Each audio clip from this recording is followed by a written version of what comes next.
Yo, what's happening? What's happening, y'all? It's me coming back at you again with another live stream vid. So, first things first, shout out to everybody out there today. I hope everybody's doing well on a pretty fabulous Tuesday, as you want as you want to say it. And plus, this is an interesting Tuesday because this is actually who, for those who live in the states, this is the first presidential debate between Joe Biden versus the incumbent sitting president Donald Trump. So that definitely should be interesting. And I'll be honest with you, it's definitely gonna be some fireworks. So it'll definitely be definitely be some entertainment. So get your popcorn, sit back, and get ready for it. Needless to say, though, I just got a couple of things I want to announce here as far as boxing in today's boxing news. Is that there are some updates on the current card that's scheduled to take place between on the Jaime Munguia and the what you call it and the Tariana Johnson card. They have also added this is a Golden Boy card that's going to be broadcast by the Zone, which is one of the U.S. states that the Zone has announced for this year. Cool, for the fourth quarter. So they've added not only Rashidi Ellis versus Alexis Roca, but they've also announced that they've also added what's it Marlon Esparza versus who else is on? Who is it? Akona, yeah, versus Akana. And that's definitely going to be a fight that I'm looking forward to because that right there is a final eliminator for the WBC flyweight title. And if anybody don't know, Marlon Esparza, she was in a very, very, very tough and brutal war with her adversary and Seneda Superbad Estrada, who actually had to go up in weight to fight her. I think Estrada still campaign at flyweight after that fight. But if those who didn't watch that fight, that was on the undercard of Canelo versus Kovalev. Esparza suffered a very, very horrid cut, a bad cut above her head, and that would impeded her vision and her output, and she started taking punishment from Estrada. In the later rounds of that fight. And of course, I think it was before the last round. I think it was the ninth round. At the conclusion of the ninth round, she was looked at by the doctor and the referee. They asked her if she could continue. She said no. Of course, her corner was like very, trying to encourage her to continue the last round, but she didn't want to do it because she felt that she didn't have nothing left. Not only the fact that the blood was streaming, it was impeding her vision and her punch output, but she was losing endurance as well as and also and to the fact that Estrada was actually gaining momentum based off the fact that she got cut. Now the cut occurred due to a clash of heads, not by a punch. So and of course, when the fight got stopped, it went to a technical decision because, of course, the rules is that after the fourth round, if a fight is stopped by some type of injury, after the fourth round, it does go to the cards. So, well, if it's stopped by a cut, if the fight was stopped by a head clash, not by a punch, then it goes to the cards for a technical decision. And of course, the decision was read for super bad Strata. She won. She won the fight over Esparza. So, um, what else is going to say? So basically, that's all she wrote on that. That rivalry still it has not been settled because we know that Esparza is keen on a rematch, and Estrada, I think she is too, but not gonna get that anytime soon. I guess they're gonna have interim fights in between before they even fight each other again, so that way it can make the rematch more interesting than the first fight, because there's definitely beef between the two, between Esparza and Estrada. But anyways, the fight with Marlon Esparza, Akota is a good fighter. She's 12-0, and she's how many knockouts she has? Three knockouts. And let's be real, the flyweights, the women don't have much punching power. Obviously, well, they do. It's just that since they fight 2-minute rounds, it doesn't give them enough time to sit on their shots and to get their opponents out. So if I were to go with the favorite to win this fight, I mean, I don't know. It's a tough call here because Esparza has a very, very deep amateur background. She has Olympic pedigree and whatnot, because she won a bronze medal.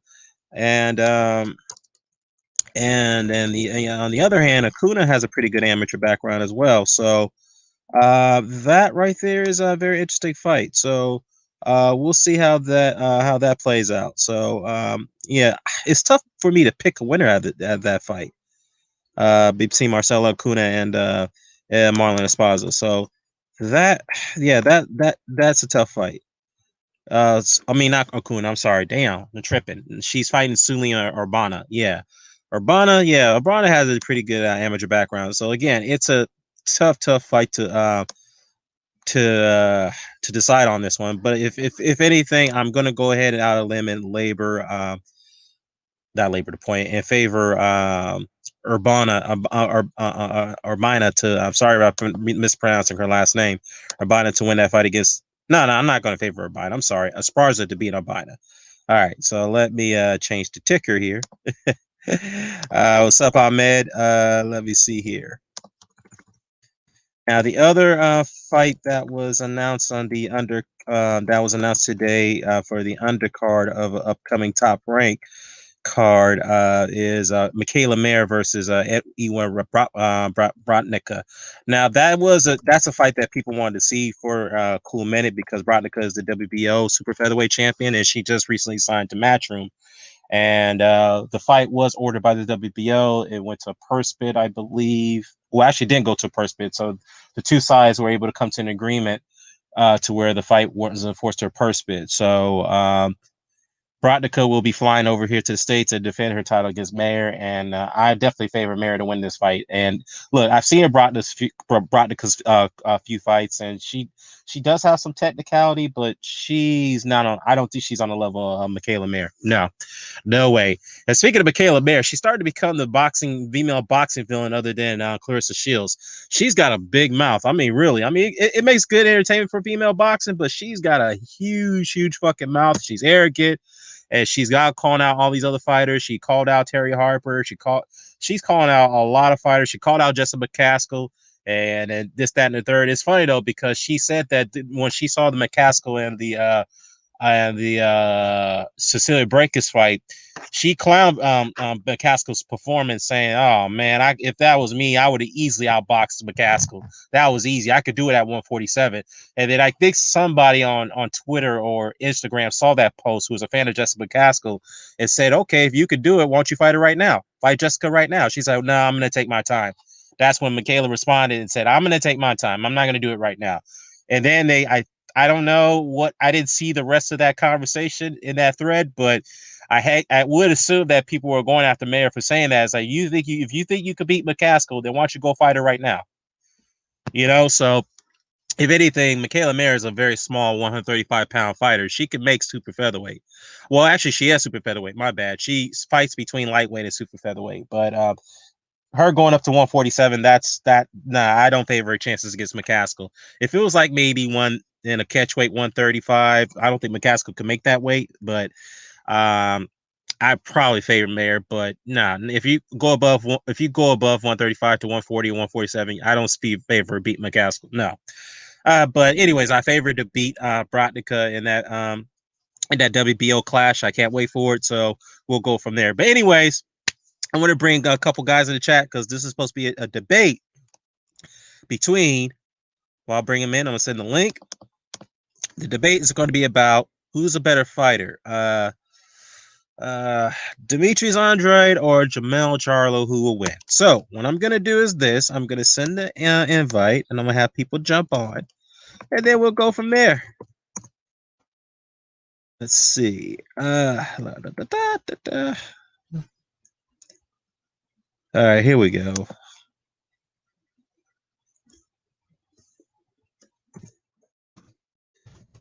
Jump on. I'm live.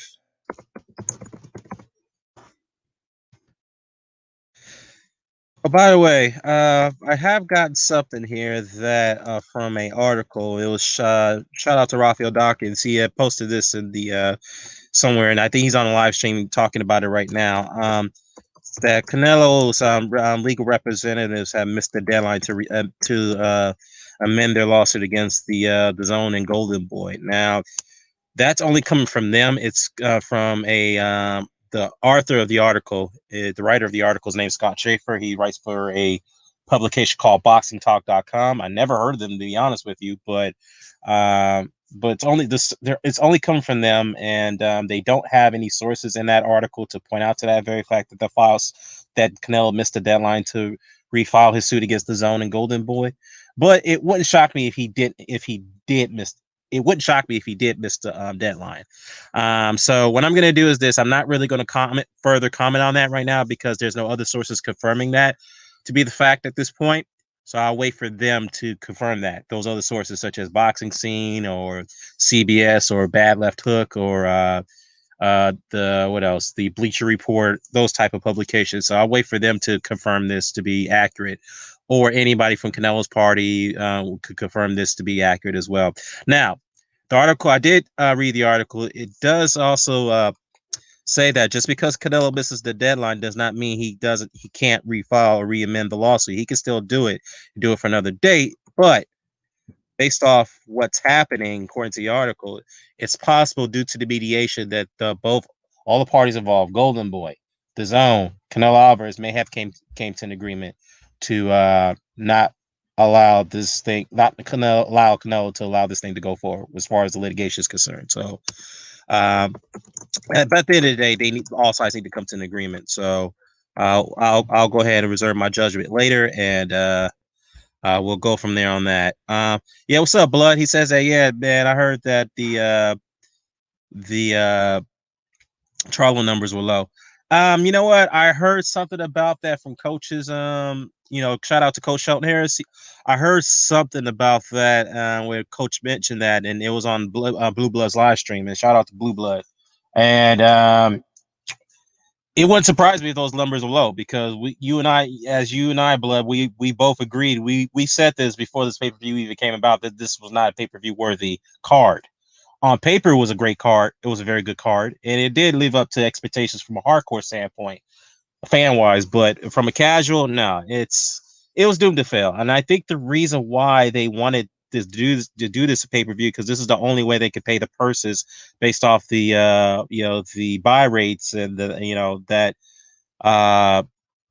that it was going to take in order to justify the fighters' purses and so forth. But yeah, exactly. I heard it from Coach too. But then again, Coach said that he got the info from Blue Blood's live stream. So again, we'll wait for that information on that. Wait for more details to come on that. But if anything, I'll be surprised if it does over 100,000 buys. If it does over 100,000 buys, then maybe you could call that a success. But in today's standard, no. Let me see. What's up, big boys? He said that Charlo and I got Charlo. Andrade has skills, but not the power in the dog of Charlo, in my opinion. Yeah, I agree. Yeah, I agree with that. And I will say this though, Andrade. I know a lot of people say he's a very good technical skill fighter. He is, but Andrade's got a lot of holes. One, he keeps himself wide open. Yeah, he's slick. He uses his reflexes, to what's up, Amir? Long time no here, man. Shout out to Amir from Birmingham, but well, Birmingham in England, that is, not in Alabama. So basically, Andrade is that he is very sloppy with his footwork, and he be winging his punches. He always throws wide punches, which you could easily telegraph, and you can see from a mile away. Now, he may throw him at a faster precision. And here's Jalik. He's probably going to sit here and defend Andrade. But other than that, yeah, Andrade definitely got skills, but he's got a lot of holes, man. And he's got to correct that situation. If he ever faces a Charlo or Golovkin or Canelo, he's going to have to find a way to improve his footwork, and he's got to shorten up his punches a bit better. I mean, he can throw from time to time, but he always wings his shots a lot. Even when he doesn't even get his opponents in trouble, he likes to do that. And that's something he's got to really work on. I'm just being honest. What's up, Mr. Doc? And Blood says that I think as a whole, the pay-per-view came up short. Let's see here. Let me see. Mr. Doc said, is it Charlo fighting Eubank Jr. next, or are we just talking hypotheticals? Yeah, we're just only talking hypotheticals. That's all we're doing here, Mr. Doc. So yeah, Eubank Jr. more likely is going to be the next fight for Charlo, which I wouldn't mind seeing, but should be interesting. But we'll see how that comes about. All right, so Blood's doing that Salvador Sanchez vid. Can't wait for it. Can't wait for it. Too many people are are stealing it by the sounds of it. It is the high pay-per-view price in the U.S. in tough times causing it. Perhaps, and also the fact that the Charlo twins are not known from a casual fan standpoint. So we'll see what the numbers come out in the next couple of days that I predict it will. All right, L Dog says that Charlo schools Andrade, in my opinion. Yeah, well, it is what it is. I'll tell you what. I'll send you guys a link. The chat. You come in. We can discuss this right now. So, Jalik, what's happening, man? Dan the man was popping, man. Thanks for having me on. I appreciate it. On mute. You can hear me? I can hear you now. Can you say that again, Jalik? Thanks for having me on, bro. I don't know where bias is. Oh, that's right. He's supposed to be debating you. I forgot.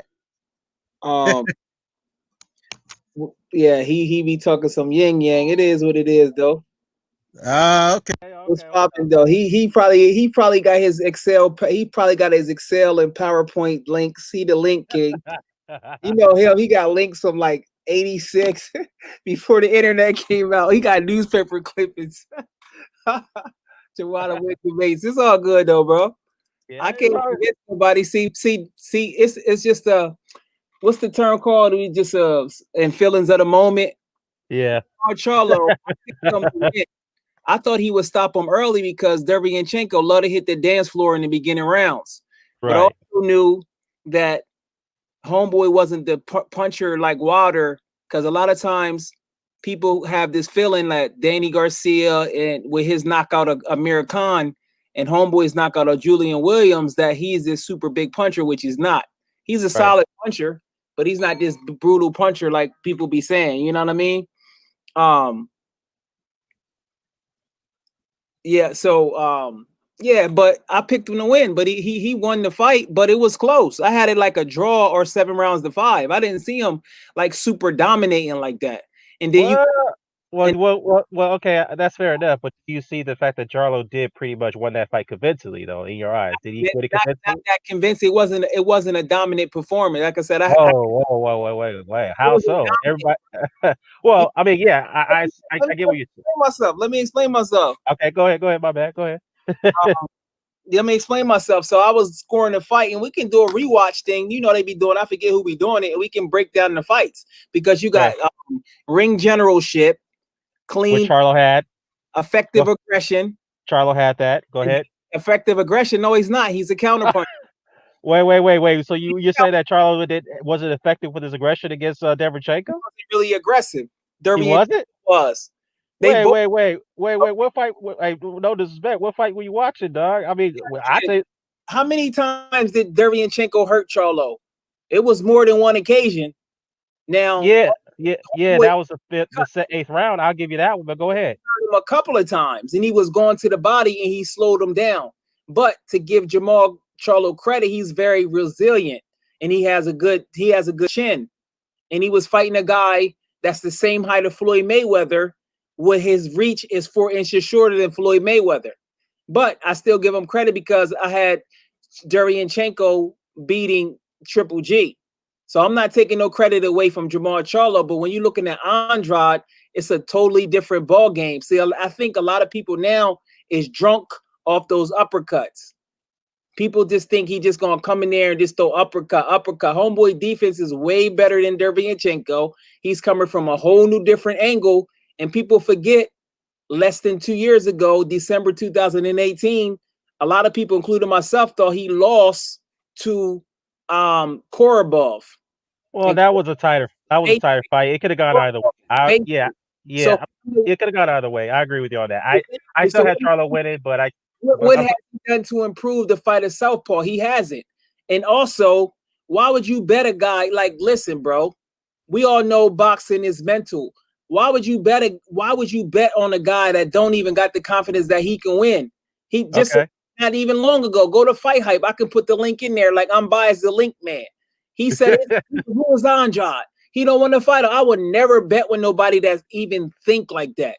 You get because that shows doubt, and I know they have doubt when they sat down on him on a Korobov fight. I know how these fighters work like that. That's why he had 2 tune-ups against Brian Adams and then Dennis Hogan to build his confidence back up.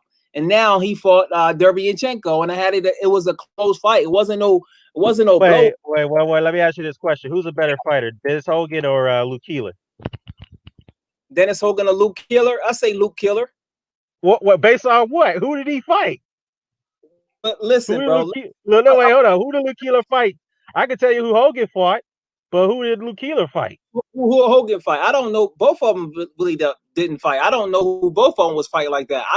I want Andrade to test himself, but he's in a position where he remember, you gotta know boxing. You know this. It took Marvin Hagler all these years. When you southpaw, we know this. And then when you defensive and then you got skills, then this is just a matchup. We know this goes behind the scenes. That's why I hope that Shakur Stevenson develops to the A side attraction, because he will be in the same exact position as Crawford and Demetrius Andrade. I bet you that, because nobody won't fight him, because they want guys that just sit there and not moving targets. Ask your boy Jermall Charlo, why didn't he fight Demetrius Andrade? Not Demetrius Andrade, but Chris Eubank Jr. That's a tougher fight, but they decided they're going to make that fight. They're going to make that fight. So just wait for that. Now that announcement is going to be made. So, but dude, you haven't answered the question. How's Luke Keeler better than Dennis Hogan? If he's not better, they'd be on the same level. So, well, you're saying that Charlo took a confidence fight against Hogan, which I disagree with. Him coming off a loss, he damn near lost. Homeboy is in a different position. Hogan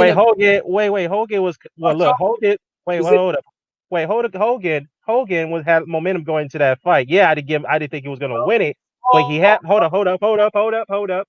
Hogan, what arguably many people felt he beat Jaime Maguire for the WBO title and didn't get the decision on the because the fight was in Mexico. At 154, okay. Yeah, and he was going in that fight against Charlo with momentum. So the fact is, he's a 154 guy though. So what are you saying? Wait, it don't matter. They were both 154. Charlo was a 154 fighter as well. So what are you talking about? So you don't give him, but he's been at 160 for a couple years, and did he? And okay.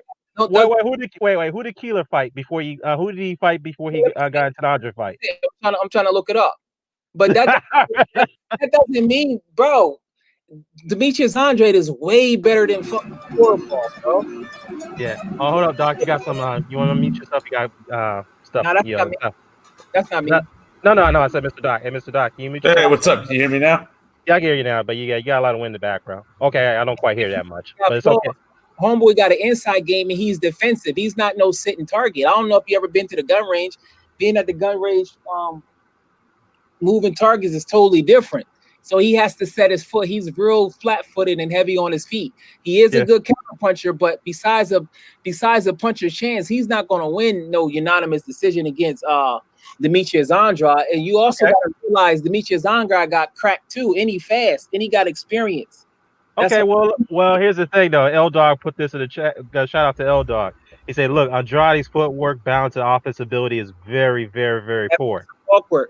And so what? Everybody got holes in their game. Homeboy, he clinched on the inside. Did you see the Willie Nelson fight, bro? Yeah, I seen that fight. Hey, you see what he done to Willie Nelson? He can fight on the inside. Yeah, that was one of the best of Andre's performances, other than Alante Fox performance. I'll give him that. And he's hard to hit, bro. I'm telling you, to be honest with you, he can just beat him on the outside. And he don't even got him. He can make it real boring and just beat him on the outside and outpoint him. Because homeboy is just a counter puncher. That's it. Oh, but if he's gonna do that, he better not be swinging those wide ass shots like he usually do, because that's when he gets himself caught. That's when he got caught against Duke Dona in that fight when he got knocked down, which should have been scored a knockdown in that fight. He got hurt, and then they ruled it a slip. You know it, and I know it. But anyways, it doesn't mean that Duke Dona is going to win that fight. But what I'm saying is that when you swing out wide like that, and then you're going to get caught and leave yourself open. That's what Andrade does a lot. He's lucky he hasn't fought a fighter that was able to exploit that much. Walter Duke Dona nearly did that, but the problem with that situation is that Duke Dona was not good technically. He wasn't that on that level. My big concern, if I may chime in, with my big concern from Andrade's perspective would be more the quality of his competition. As many questions as we may have about Charlo's resume, particularly at middleweight, he's to me, it's no competition in terms of quality of competition between the two.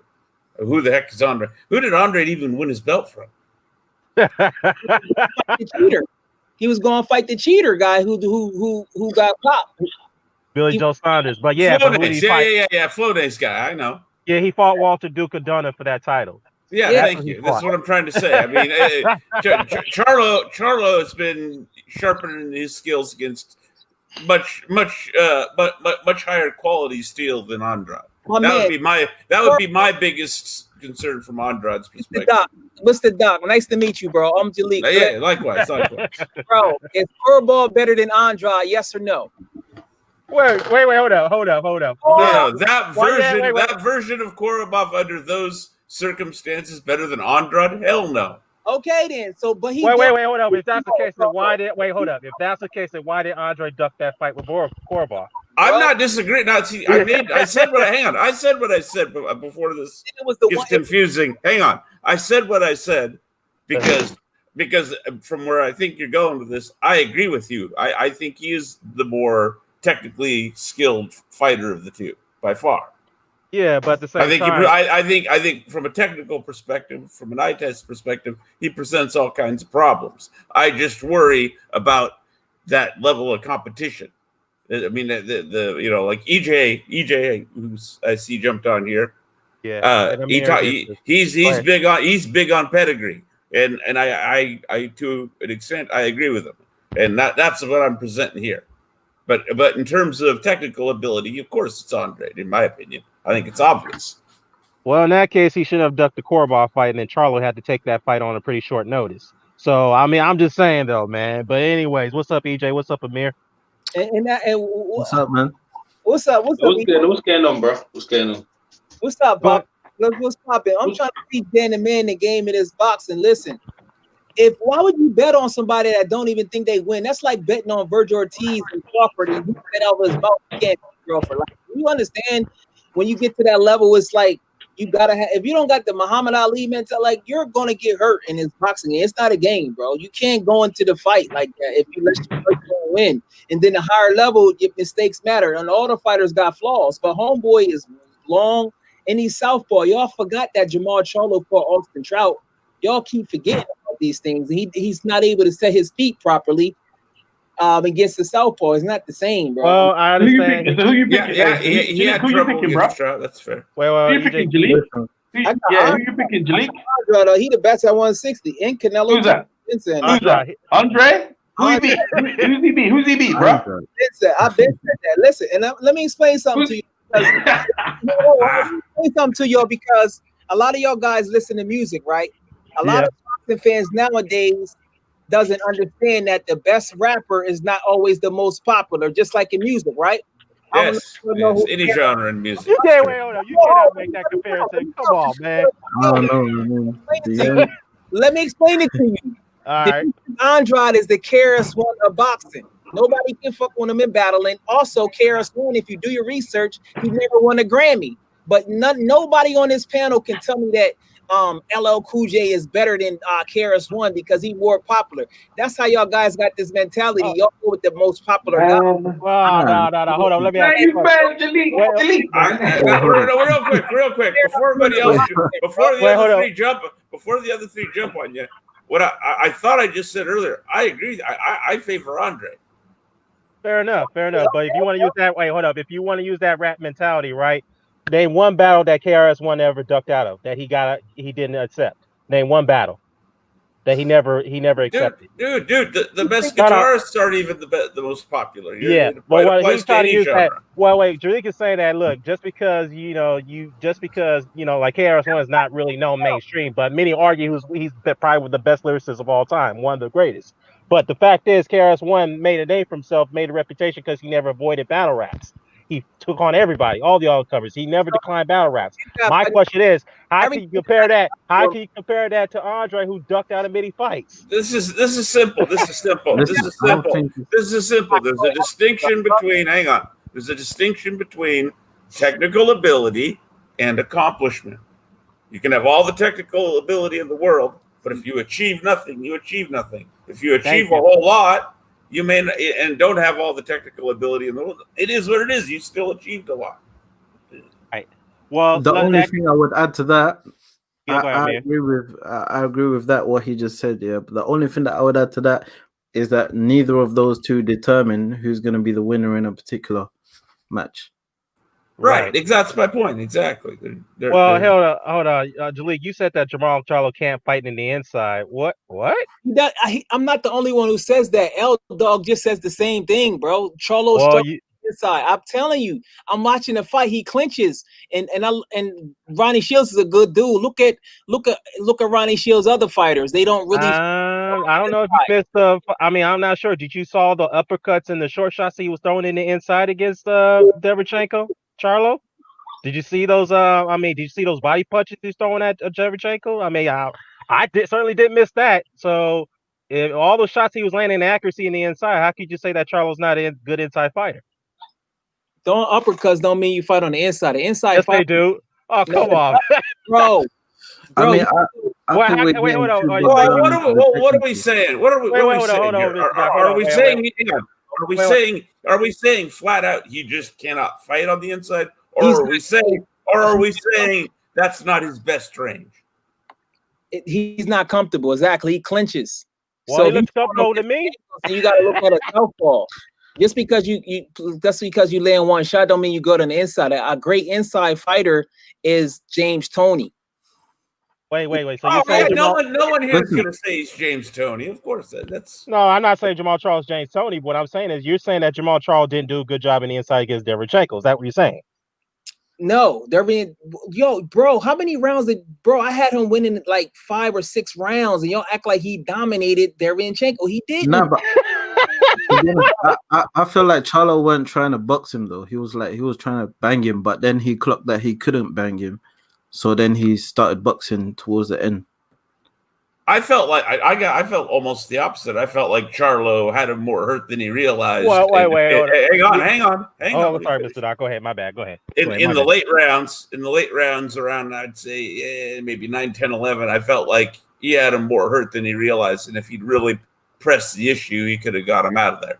But he did not. If I was gonna nitpick, that would be my thing. I had Charlo win an 8-4. My thing would be this. To me, he was more clearly the winner against Derevchenko than either Jacobs or especially Golovkin, who I thought lost. I'm not gonna lie. Like, when I was watching the fight, I was concerned. I was thinking maybe Charlo will blow himself out and end up losing or something. But the fact that he made it through the fight, and then when I take into account he got hurt like 3 times. Not Charlo, the other guy. Derevchenko got hurt like 3 times. Then Charlo clearly won the fight to me. Fair enough. But let me ask Jalik this question. You say that Charlo's not a good inside fighter. Well, tell me, on world level, who did Demetrius Andrade display his inside skills against on a world level? That was the Willie Nelson fight. Willie Nelson. Okay, is Willie Nelson better than Derevchenko? Does he have a good inside game? Come on, it's Willie Nelson, bro. Willie Nelson fight. And I'm on Team Andrade here, but you can't. Come on, we can't bring Willie Nelson. Yeah, let me ask you this: could he fight that? Wait, hold up. Didn't Willie Nelson knock out Tony Harrison? Yeah, he did. But what the point is, could Willie Nelson fight in the inside on world level like that against Derevchenko? Could he do that? Come on, man. Listen, we don't know. I would answer with we don't know. Let me say something to you, bro. Yeah. Derevchenko is like 5'8.5" with a 68-inch reach. Homeboy, right. He would beat the brakes off of him. He'd probably get a TKO late against Derevchenko. It's crazy. Willie Nelson? No, Andre, it's crazy. No, brother. No, bro. And people say they don't got power. I'm starting to think people don't really watch. Bro. I'll favor Derevchenko to win that fight. I'm sorry. I'll favor to beat Andre. I bet you any amount of money. Well, in that case, then Andre should have took the fight with Derevchenko. He had the chance, but he ducked it. He ducked the fight. Listen. If you asked this question like 2 years ago, I probably would have picked Andrade, but right now I would probably pick Charlo because Andrade has been too inactive. How can he break it down, bro? I don't know your name. Break it down how you going rounds. And also, before you break it down, bro, it's not just about the rounds though and the technical stuff, innit? It's just like fight, yes or no? Did you see him fight Austin Trout or Southpaw? Yes or no? Who? Jermall Charlo. Did you see the fight? Yeah. What versus Demetrius? If he explain how he fought Korobov and Austin Trout Southpaw, and how's that going to translate into a way slicker, bigger, way better fighter in Andrade? That's what y'all got to do. If not, then come on, bro. Y'all watching highlights or y'all listening to other channels. I know this boxing, bro. I'm telling y'all. Y'all it's not that. Look, as I said, 2 years ago, I probably would have picked Andrade, didn't it? But he's just been inactive. Like, what's like? Look. I lean towards Andrade, but it sounds like you got the same concern I do, which is competition and like you put it, lack of activity. It's not his skills that's in question. Yeah. His skills is up there, like skill for skill. I'll probably put him above Charlo, but I don't know. Like you know, skills isn't everything. You know, you can have all the skill in the world and still get knocked out. I don't know if he's got the durability of Devchenko. You know, Devchenko has proved to be a durable guy. You know, even Triple G. Did Triple G knock him down once? Yeah, he did. He knocked him down. It was early in the first round of the fight. Yeah. Yeah, it was kind of like a flash knockdown, right? Somewhat. Yeah, it was a flash knockdown. Similar to the Jacobs fight. Yeah, but he still, like, despite getting dropped early, like, he firmed the whole 12 rounds. I don't feel like Andrade would be able to take those punches like that. And plus, Devchenko is very fast on his feet too, so I don't know if Andrade could keep him off. I really don't. EJ in here, Dan. Yeah, EJ. Yeah, EJ. It's about being smart and making adjustments, bro. He does have power. He dropping every guy. Yo, Jalik's on it today, boy. Yeah. Andrade's his guy, bro. Is that L Dog? Is that L Dog? Is that L Dog? I hear what he's saying, bro. Yo, what's up, blood? What's up, blood? They forget that he fought Trout, and they forget that he fought Korobov. Hold on, what's up, Hamid? Yo, listen. Yo, Jalik is on it. Like Jalik, we know you're riding for your guy, but the bottom line is, bro, he's been there for the longest. He's on that Gary Russell Jr. thing, bro. Like, he on that Gary Russell Jr. The Billy Joe Saunders ducked him for real. Like, I remember when he came over right in the UK, and he fought this guy called Brian Rose at the time. He was supposed to be going somewhere, and Andrade smashed him. Andrade beat him like a dog, man. He smashed. Actually, I think the fight was in America. That's when he won at 154. He smashed him. And I was looking at Andrade. Yeah, this is years ago though. I'm talking about like must be 2015 or 16, something like that. And he was supposed to do stuff and contracts or whatever. And like he's still around there. But the thing is, Jalik, everything you're saying is on point. But bro, right now, what have you like Janet Jackson says? What have you done for me lately, bro? And like real talk. Yeah. One minute. What have you done for me lately? And right now, at 154 or 154, he was there. He was like, that never happened. He's at 160, and is he at 160? Is he WBO at 160? Yeah, he's WBO. He's WBO. He's WBO at 160. I think there's someone else at WBO. No, you're right. All right, WBO at 160, and he's at this, and he's with Eddie Hearn. And they still can't get him fights. I mean, what's going on here, bro? Why can't we get him fights? And he has to. Let me say something too, because I'm talking about it from this level. Now, from a business perspective, it's important for a fighter to make themselves the A side. That's why before you got on, I believe I was talking about Shakur Stevenson. If you're a southpaw in any boxer, you should always make yourself the A side. Say whatever you want about Tink, but he's the A side. So in order to reach your full potential, any boxer from nowadays, if you don't make yourself the A side, you will not go down as far as super legendary status because you won't fights that you need. Wheel it back. A side means you control the negotiation. Listen to what I'm saying. Terrence Crawford. But right now he ain't. Right now, like he's still. He's with. Wait, forget about EJ. Let's stick to. Hold up, guys. EJ, finish up. And then right now he needs some bodies on his leisure, bro. He needs some bodies right now. Exactly. And whether you're the A side, you're talking about A side though. That bro, he can't. Bro, he's the same side. That's what he ain't no A side. He's the same side. He's the same as everyone else, and he needs some bodies on his resume. And real talk, at this point, there's loads of guys there There's loads of guys there. You should do what Golovkin does. Just bring some guys up from 154, Alara, or give some of them guys at 154. Give them a chance at your belt. But what I'm not saying is that, bro, you need some bodies, and you need to put some meat on the bun. Put some meat on the bun, as Bowie Fish used to say. Business, and that's what he has to work himself out. But let me ask you this, EJ: is LL Cool J better than KRS-One? Yes or no? Is LL Cool J better than KRS-One? LL Cool J. LL Cool J. No. Who's got the better resume? Hang on. Who's got the better? LL sell more records. LL's more known than him. Right, so I'm saying if you're talking about famous, it's like it comes down to opinion. More famous, bro. LL does numbers, bro. Like he does numbers. And it's not like he can't rap. You know what I'm saying? He can rap. Who can rap? LL can rap. You heard the Bad album.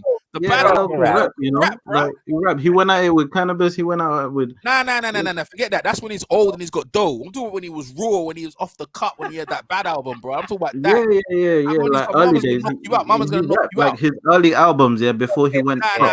He got money though. But listen, let's go back to Jalik. What I'm trying to say to you, bro. You need to put some meat on the bun, bro. Like he ain't got any, and you can't because you run the negotiations. The A side. They don't mean that. Listen, De La Hoya was the A side to Floyd. Did that help him? Did that help him, bro? De La Hoya was the A side to Bernard Hopkins. That never helped him. Hey, Ray Jones was the A side to what's that guy? Glenn Johnson. That never helped him. Like Mike Tyson was the A side to Evander Holyfield. That never helped him, bro. Like that don't mean the negotiate. Yeah, you gonna get the big cut of the slate, but people gonna remember you got trashed, bro. I mean, like what's his name again? Michael Spinks was the A side to Mike Tyson. A side is just negotiations. You're gonna get that big chunk of the money, but bro, it's about fights. When you the A side, EJ, that means that more people will want you to fight. So in order for you to create a legendary career, you got to have the opponents. So it's more than just he's got lots of opponents at once. Wait. No, that's not necessarily true. I mean, legendary career, you do have to have the opponents. You got these guys with these big records, but they never. That's true. That's what I'm trying to tell you. Do you understand that if Terrence Crawford was an A side, his career would be better than Sugar Ray Leonard? Because I already told y'all before that he can beat Jermall Charlo at 154, and people keep thinking I'm talking what I'm talking, because you got to understand if you become undisputed at 140, 147, and 154, bro, come on, bro. He had crushed Sugar Ray. All right. Hang on. I have questions. Yo, can I please say something? Wait, hold up, Doc. Phil got it. Wait, hold up, Doc. Doc, real quick. Phil's here. Yeah, let Phil get in here, then I'll let you in, Doc. But go ahead, Phil. Go ahead, man.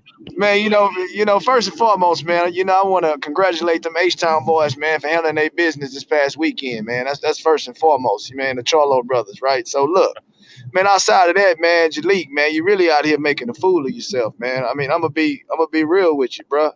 I mean, at the end of the day, this A-side stuff you talking, man, this has nothing to do with legacy whatsoever. It does. Okay? So, hey, let me explain myself, brother. So this is the deal right here.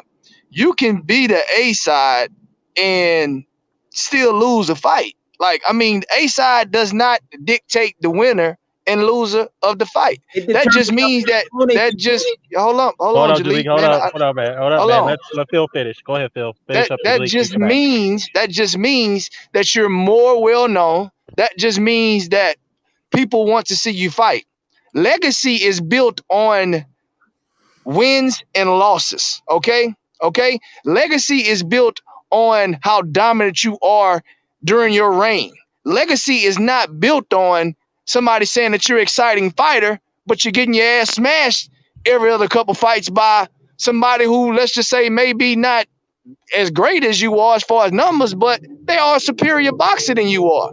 So when you talking about Terrence Crawford, if he was A-side, he'd be better than Sugar Ray. Man, stop it, man. When you talk about Sugar Ray is consensus in most people top 5 for one of the greatest fighters ever. So you open your mouth and you speaking some bullshit, man. You out here, you're really embarrassing yourself. And another thing I want to say, hold on. Another thing I want to say right here. Let's be real, man. Terrence Crawford, since he been at 147 pounds, this dude has proved nothing. He's still getting his right now. He getting his he getting his love off of being undisputed at 140. At 147 pounds, he has proved nothing, man. I'm gonna be real with you. As EJ just said, man, put some meat on the bun, man. Put an opponent in there that's gonna push you. Okay, that's gonna give you some competition that we can say, yo, this is gonna be a good fight. Everybody he done got in the ring with so far, man, we already knew it was gonna be a lopsided competition. So, man, please, man, do me a favor, man. Stop embarrassing yourself, man. Yo, Danny, man, let me Yeah, go ahead, DJ. Go ahead, Julie. Go ahead, Julie. Listen, the more you are a side and the more popular you are and able to get fights, the more opponent opportunities that you have. And the more opponents you got is the more names on your resume, which equates to having a legendary career, because in order to have a legendary career, you got to have the names on your record. So let's play hypothetical here. Like what, Joe Calzaghe? You mean hypothetical like that? No, not like Joe Calzaghe, because he don't have a lot. Because he was finished, bro. Let Julie finish. Go ahead, Julie, finish up. You have to. I watched Floyd when he wasn't even selling, when he had switched to Dan Goosen. And he wasn't even big like that. So for him he had no names. And then once he became A-side, he was able to have it where everybody want to fight him. So any fighter should want to be in the position where everybody want to fight him. You don't want to be in Terrence Crawford position, because it just gives people a reason to not want to take the fight, just like Andrade. So that's the reason why I'm saying that being the A-side does affect your career, because it's all about opportunity. So if you don't have the opportunity to face these guys, it gives these guys, because the way boxing is now in the 70s and the 80s or whatever, more guys, the best was fighting the best. But nowadays, in this era, people was this fake and they scared. They try to be fluid. Like it's just a weird era right now. So now it just gives people excuses like, oh, you clout chasing. You call a fighter out, they say you clout chasing, and you got a belt. And it's like, come on, bro. So to have a good resume, you've got to be. Hold on, Mr. Doc. Let him finish, Mr. Doc, so I can rebuttal. So wait, before you rebuttal, let me say something. What I'm trying to explain to you is fighters like Crawford and Andrade has to do it in their own ability to promote themselves, to make themselves an attraction. Even if you're not the A side, you got to make yourself an attraction, because we know as fighters that may be in an attraction, but they lose a fight and they get another fight in the next fight against a big name. But if you're good and you got defense, then it's just about risk and reward. All of us on this panel should if you don't know about risk versus reward, then I'm not sure. You gotta go watch Retro Boxing's shows. He send you an email and tell you about risk versus reward. So why would they fight Andre? So I understand why he's not getting the fights. But y'all tell me. Okay, let me ask you a question. I've been waiting for this. I gotta ask. Okay, hold on. Let's ask you a question. You come back to it. I have a question, and anybody can answer this. Who's got a better resume, or better yet, who's got a resume historians are going to reflect on more kindly? Adrian Broner or Orlando Salido? Good question. That's a good question. I haven't thought about it. Orlando Salido. And who was more the A-side fighter? I'm talking about attraction. Thank you. All right, so real quick. That's a good point, Mr. Doc. You understand what I'm saying, bro? Y'all don't understand what I'm saying. Hold up, man. Let me hold up. Hold up here. Go left field. Go ahead, finish up. All right, so I'm finna wrap this up right quick, man. You know, because this is frustrating talking to somebody like this guy right here. You know what I'm saying? So, I think it's cool, man. I mean, look, man. At the end of the day, man, you know, basically you what you're doing right now is you're pubbing Terrence Crawford and Demetrius Andrade. Okay, you're saying that they need to be the A side, right? So what you have to do is you go and look at the opponents within their division, okay? And then you said, okay, why are these guys not the A side against these guys right here? First and foremost, Demetrius Andrade has been a champion in 160 pounds longer than, let's think about it. Jamal Charlo. No, 2 years, bro. Hold on. He's been a champion longer than Jermall Charlo. Okay. The only other guy in the division that's really name worthy, that's actually active is Triple G. So why wouldn't he be the A side? I'm gonna tell you why he's not the A side. Because for one, he's not as good as these other fighters, just to be honest about it. He doesn't have the resume Like, you gotta have the resume to become the A side. You just can't become the A side fighting against bombs, bruh. So you bringing up this A side talk, bro? Them not getting fights. Them. Hold up, man. Them. Yo, Jalek, Wait, hold up, Jalek. hold up, man. Let Phil finish. Andrade. First of all, Andrade is a fucking terrible example. Excuse my language, because he has done so much stuff to self sabotage his own career that's just a poor example. Okay. Number two, when you're talking about Terrence Crawford. Yeah, Terrence Crawford could very well be the A side against a lot of fighters, man. He's just not taking the fights. He'd be the A side against Ugas. He'd be the A side against I'd even say he'd probably be the A side against Sean Porter. Like, he'd be the A side against pretty much everybody except, I think, right now that's the top guys in the division outside of Earl Spence and Keith Thurman. Okay, so, and Manny Pacquiao, of course. Manny Pacquiao's going to be the A side in any fight that he has. But it didn't stop him from getting his ass beat by Jeff Horn. So, which brings my point back to, at the end of the day, is basically you're pubbing these guys because they're not A side, but they're not doing anything to become the A side. Your excuse is, oh, well, the risk versus reward. They don't want to, these guys don't want to fight them because of, man, hey, man, it's a lot of hard-nosed guys that's not champions that'll get in there with Terrence Crawford. It's a lot of hard-nosed guys, somebody who just fought this weekend in Darenchenko, that'll get in there with Demetrius Andrade, okay? Who wants the opportunity to become a champion and who can fight. It's nobody's fault but their own. And the A-side shit is just ridiculous, man. Your legacy is built on your wins and losses.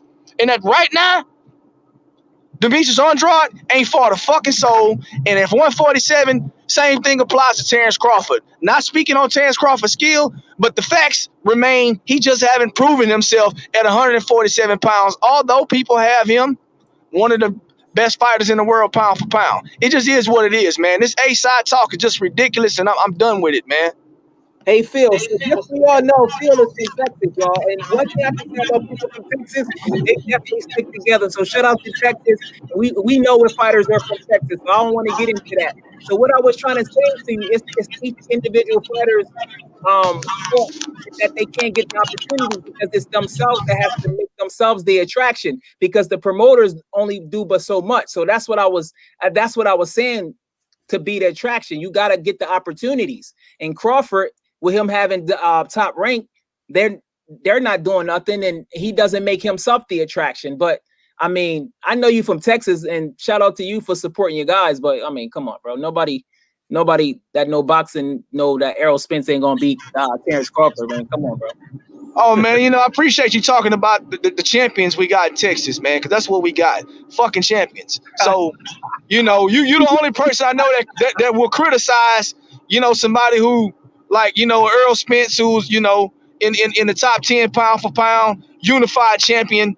You know, you talking foolishness, man. You talking about a guy in Jermall Charlo, 2-time champion, Jermall Charlo, champion in 2 different weight divisions. You talking about supporting these guys. I'm supporting them because they're good for boxing, man. Man, grow the fuck up, man, and get your act together, man. And Next subject. Hold on. Phil been wanting it for a minute. Let me teach this guy a lesson. Listen, I don't worship the boxers. I don't worship humans, period. And I do support the guys. Not only do I support them, I actually go to the fights. Just because I criticize the fighter, that don't mean that I'm not supporting them. If I'm speaking about them, I'm there. I'm speaking it from the real. I'm not a yes man person. I speak the truth. I think you grew up, but you're not though. Speak the truth, and the truth will set you free. I'm giving my opinion. I think Crawford would beat Jermall Charlo. Jermall Charlo has a puncher chance. How can he win 7 rounds? He was losing a fight the other day against Rosario. Crawford is a special fighter. Now, if that's your opinion, I'm not Jehovah's Witness. Guess Red Cat didn't drop him. But always remember this: I support the fighters. I don't worship humans at all. Who talking about worshiping fighters? What are you talking about, man? What I'm talking about is if I criticize, like, what the fuck are you talking about? Because you said, all right, one at a time, y'all. One at a time. Go ahead, Julie. Finish up, man. Let me teach Phil a lesson because he act like because I criticize the guy that I'm going against. I support the guy. I don't worship them. I don't ask for their autograph or nothing. Wait, hold up. You worship Andrade now, don't you? No, I don't. I told you, I can tell you his Nobody worships. Yo, Dan, thank you, Dan. I said I support my fighters. I support my Texas fighters because they're good for boxing. Well, hold on. This whole like I'm gonna teach lessons. Come on, bro. Like what lessons are you teaching? You sound like you worship it. You sound like you're trying to protect them if somebody criticizes them. And Jermall Charlo out of his own fucking mouth said he don't want to fight Andrade, and you mad at me because I criticized that. Come on, bro. Come on, bro. What do you want to see? You want to see Brian? You want to see Bruh.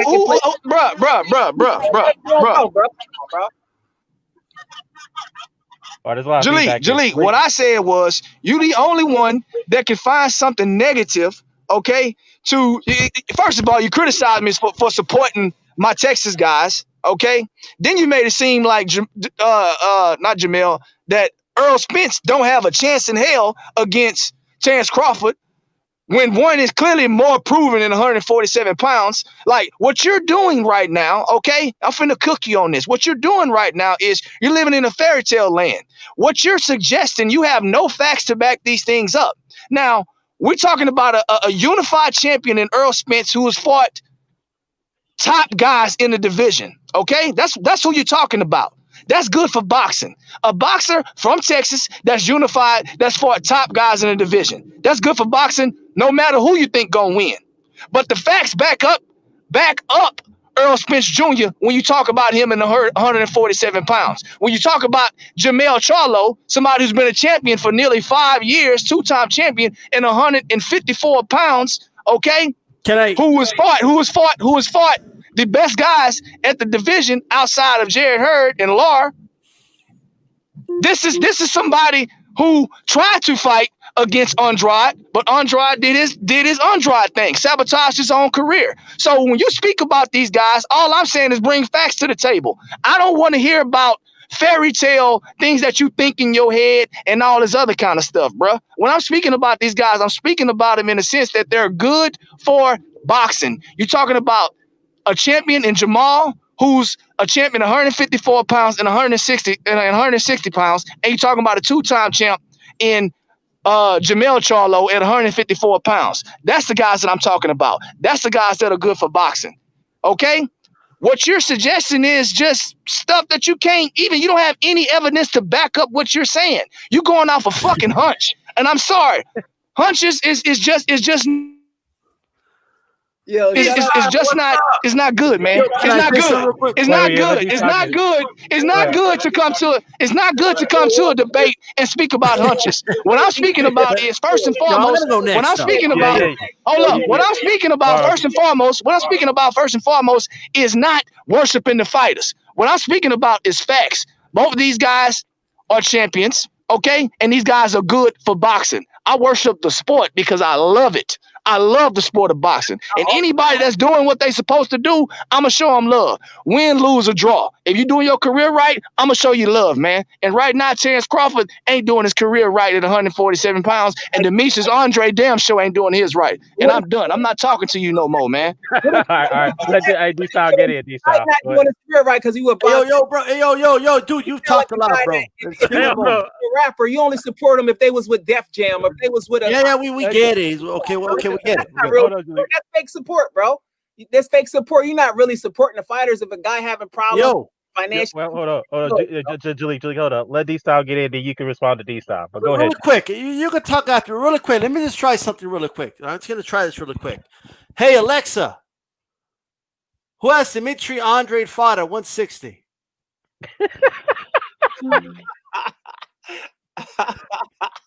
She doesn't know. Bro. She doesn't know any of them. Doesn't fought anybody, bro. All right. At the end of he's got to fight somebody. Right. That's what Demetrius Andrade has to do. Doesn't mean I don't want to see doesn't mean I don't want to see him fight Charlo. But anyone who's absolutely convinced that this guy is gonna beat Charlo without a question, I don't know what to tell you, bro. I haven't been that impressed with Demetrius Andrade since he moved up to 160. I haven't been very impressed with any of his opponents. I haven't been impressed with anything he's done. I don't want to talk A side. I don't want to talk B side. I just want to talk, and I just want to hear a breakdown on how he's going to beat Charlo in a fight if they were to fight. That's what I want to hear. I think that's what us boxing fans should be talking about. And then we want to see the fight, so we want to see the fight. At the end of the day, I want to do all these explanations as far as you explain stuff how you want to explain it, bro. You can't come on here and expect me to explain stuff like you, bro. You got your own style. Phil got his own style, and I got my own style, and I respect your style. So I'm not gonna ever tell you what to say. Yo, Julie, what's that in the background, man? That keeps coming up. Just talking boxing here. We're not debating. I don't want to debate our styles. I want to debate the boxer styles. How about we do that? I was breaking it down. I asked the guy, did they see Jermall Charlo both Austin Trout? Did they see him against Korobov? He low-key lost, and all of a sudden he lands some uppercuts, and they get drunk off his power. And I broke down what he done good, and I said he didn't really have a great inside game.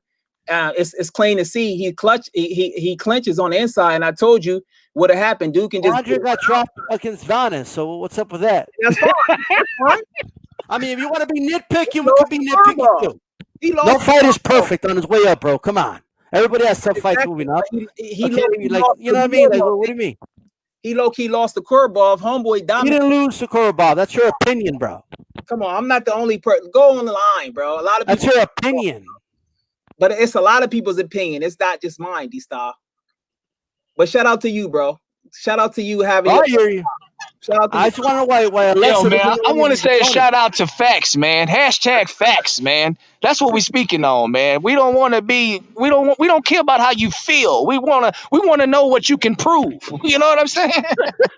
Hey, yo, Phil, listen. We never had. Listen, let me tell you the story. Phil been wanting to battle me for a minute. He know he don't really got it like that. But hey, that's because I want to get my confidence up, man. Because you're an easy win. We can go easy win. Easy win. No, we can go one-on-one. We can do it another time because I understand, and that's like because I want to let other people on the chat talk. That's why I'm not saying nothing. Go ahead, bro. But I'm gonna tell you, more than they believe in themselves. Go figure. You believe in Charlo more than Charlo believe he can beat Andrade. Ain't that crazy? All right, man. All right, man. Let other people talk, man. Please, I'm begging you, man. Well, Jaleel, hey, look, man, I gotta give you a shout out, man, because you're defending Andrade to the core, man. You're the only one doing it. I respect you for that, real talk. But I gotta ask you, man, do you have any critique at all of what Andrade's done so far in his career? How he's I can break it down for you. One thing. Well, what I mean by critique is you have to understand that his career has not been moved this way at all. He hasn't fought the best opponents. Yeah, you know that.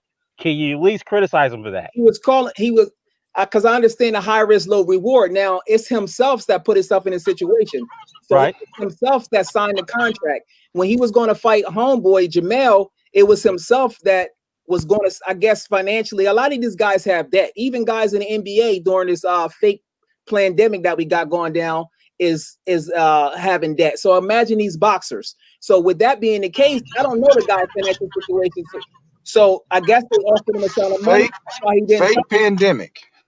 That's why he didn't sign. So yo, this shit getting more ridiculous by the minute, Dan. Man, you need to stop this shit, Dan. I'm serious. They need to put a stop to this shit, man. Hey, seriously, man. I'm trying to stay on target here. I'm just, yeah. Listen, so that's what I'm trying to say. And let me break down his boxing game to show you his boxing game. One thing that if I was his coach, I would say he needs to settle down a little bit more. He fights a little jittery. I don't think it's nerves, but he does come out real fast. But a lot of times he coasts at the end. Now, when you fight guys like Canelo, based on the you know what you got to do with Canelo. Canelo got dominated by Floyd. But she'd never fight Canelo. Because Canelo don't want to fight because he said he was born. There you go. Man, that was like years ago, bro. Come on. That was a couple months. That was less than a year ago. But anyway, I like no, Floyd Canelo was. But you'll see what I'm saying. Those are things like there. So if he was to get in a situation with Canelo and he coasted like one gear, but he got more gears than one gear Laura. But if he get in a situation where he don't go all out, because I think he'll beat Canelo. Canelo is that's not a good style for Canelo, and Canelo knows that. You know what I'm saying? Canelo knows that. So yeah. So but he also just got to work on his accuracy as well, because he's trying to avoid the punches. And he just got to continue to stay active. But I got him I got him as a number 160 guy, and I respect who y'all got there. You know what I'm saying? That's fair enough. But who did he fight compared to Charlo and Canelo? Who did he fight at 160? Y'all keep. Come on, simple question, man. Who do you think? Okay, Danny, man. You've been boxing for a minute. You know what I'm saying? I bodied you. I still. Yeah, you wish, but go ahead. I already explained to you on Hearns and Floyd and everything. Why do I have a hard time believing that? No, because anytime, listen, have you noticed the pattern? Anytime I battle these dudes, they got help. They got cheerleaders. I don't got no cheerleaders. I don't want no fucking cheerleaders. Oh, here we go. They need help. I'm by myself. Listen, yo, man, you sad, dog. Like, Dan, please let somebody else talk, Dan. Please, I'm begging you, man. Please, for the sake of the champ. Hold on, but be fair to Jalik. Let him finish. Go ahead, Jalik. Finish up. He's bathing in his ridiculousness, and then he acts like, because everyone points it out, that he's debating a bunch of dudes, is what he's doing. Well, I just asked a straightforward question, Jalik. Oh, I'm sorry. I was going to say, break down how Jermall Charlo can win 7 rounds against Demetrius Andrade. Go ahead. You on the clock. Go. All right. If you want me to do that, that's fine. From a technical standpoint. Now, I will concede to the point here. Jermall Charlo, along with his brother, I'm talking about Jermall, they do struggle against guys who move on the back foot, who can box and from a distance against them. I can concede to that point. But Charlo did show some improvement in that fight against Derevchenko, because that's what Derevchenko tried to do. What Jermall was able to do is that he was able to dictate his range a lot better with his piston jab. He was able to beat him to the body to keep him stationary, which forced Derevchenko to fight him in the inside, which Charlo had to up, which he displayed he could fight in the inside when he's forced to do so against a guy like Derevchenko, who's on world level, and he was beating him in the exchanges in most part of those rounds. So, my understanding, well, not to my understanding. So, with that said, Andrade has not fought anyone on the level of Demetrius who could test him on the world level in that capacity. So, with that said, I think based off those attributes, and I believe Charlo has a longer range than Andrade, and he obviously has more pop than Andrade, because Andrade doesn't really sit on his shots that well. He doesn't really dictate his shots that well in certain fights. So, with that said, I believe Charlo has the upper hand technically than Andrade. I'm not saying Andrade can't win the fight, but based off the fact that Charlo's been more active, he's fought better opposition, he's beaten better opposition than Andrade. He's got the momentum, so I think that gives him a chance of beating that fight more so, beating Andrade more so than Andrade beating Charlo.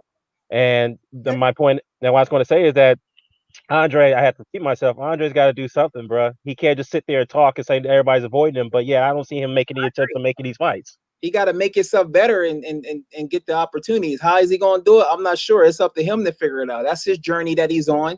But I'm not going to just pick the guy that's more popular. I don't think LL Cool J is better than KRS-One like Phil does. Oh my God, stop saying that shit. We're talking about boxing. Jesus Christ, man. Stick to boxing, man. Stick to boxing. Yeah, let's leave the LL Cool J and KRS-One analogy out of this, man, because in reality, we can't really compare. We can't use that analogy at all. All right, let's be honest. But the fact is that, look, you have your opinion. I guess some of us will respect your opinion. You believe Andre is the best middleweight out there, even though I asked you a straightforward question, which I'm sure you'll admit he hasn't fought anyone to prove that point. He hasn't. Anyone? He hasn't fought anyone. Okay, who did he fight compared to Charlo? Who's Charlo's biggest names? Julian Williams? No, I'm talking about one. Well, you want to talk about over resume? Yeah, Charlo smokes Andre in that area. If you want to go there, don't do that, Jalik. Don't do it. Because you're gonna get burnt on this. Don't do it. You want to go there? Yo, hey, hold on, Dan, real quick, man. This dude talking, he quick to criticize somebody believing in themselves and believing in the fighter more than the fight. Dude, man, Andrade must be in your family or something, cuz he got to be a distant cousin or something, cuz. Oh my God, man. Hey, man, we gonna see Jalik in 9 months, man, with a fat belly, man, and swole feet, man, cuz I feel like you finna impregnate yourself, man. I'm just saying. That's you, Phil. I'm sure you got. Dog. I'm not defending nobody like you defending Andrade, bro. Hey, I don't defend nobody like that, but my family members and my wife, man. I'm just saying. You trying to push it, bro. You defended Earl Spence. You said I was trashing them, and I'm the one that said they good for boxing and stuff like that. You just filter out what you want to hear, bro. I pick.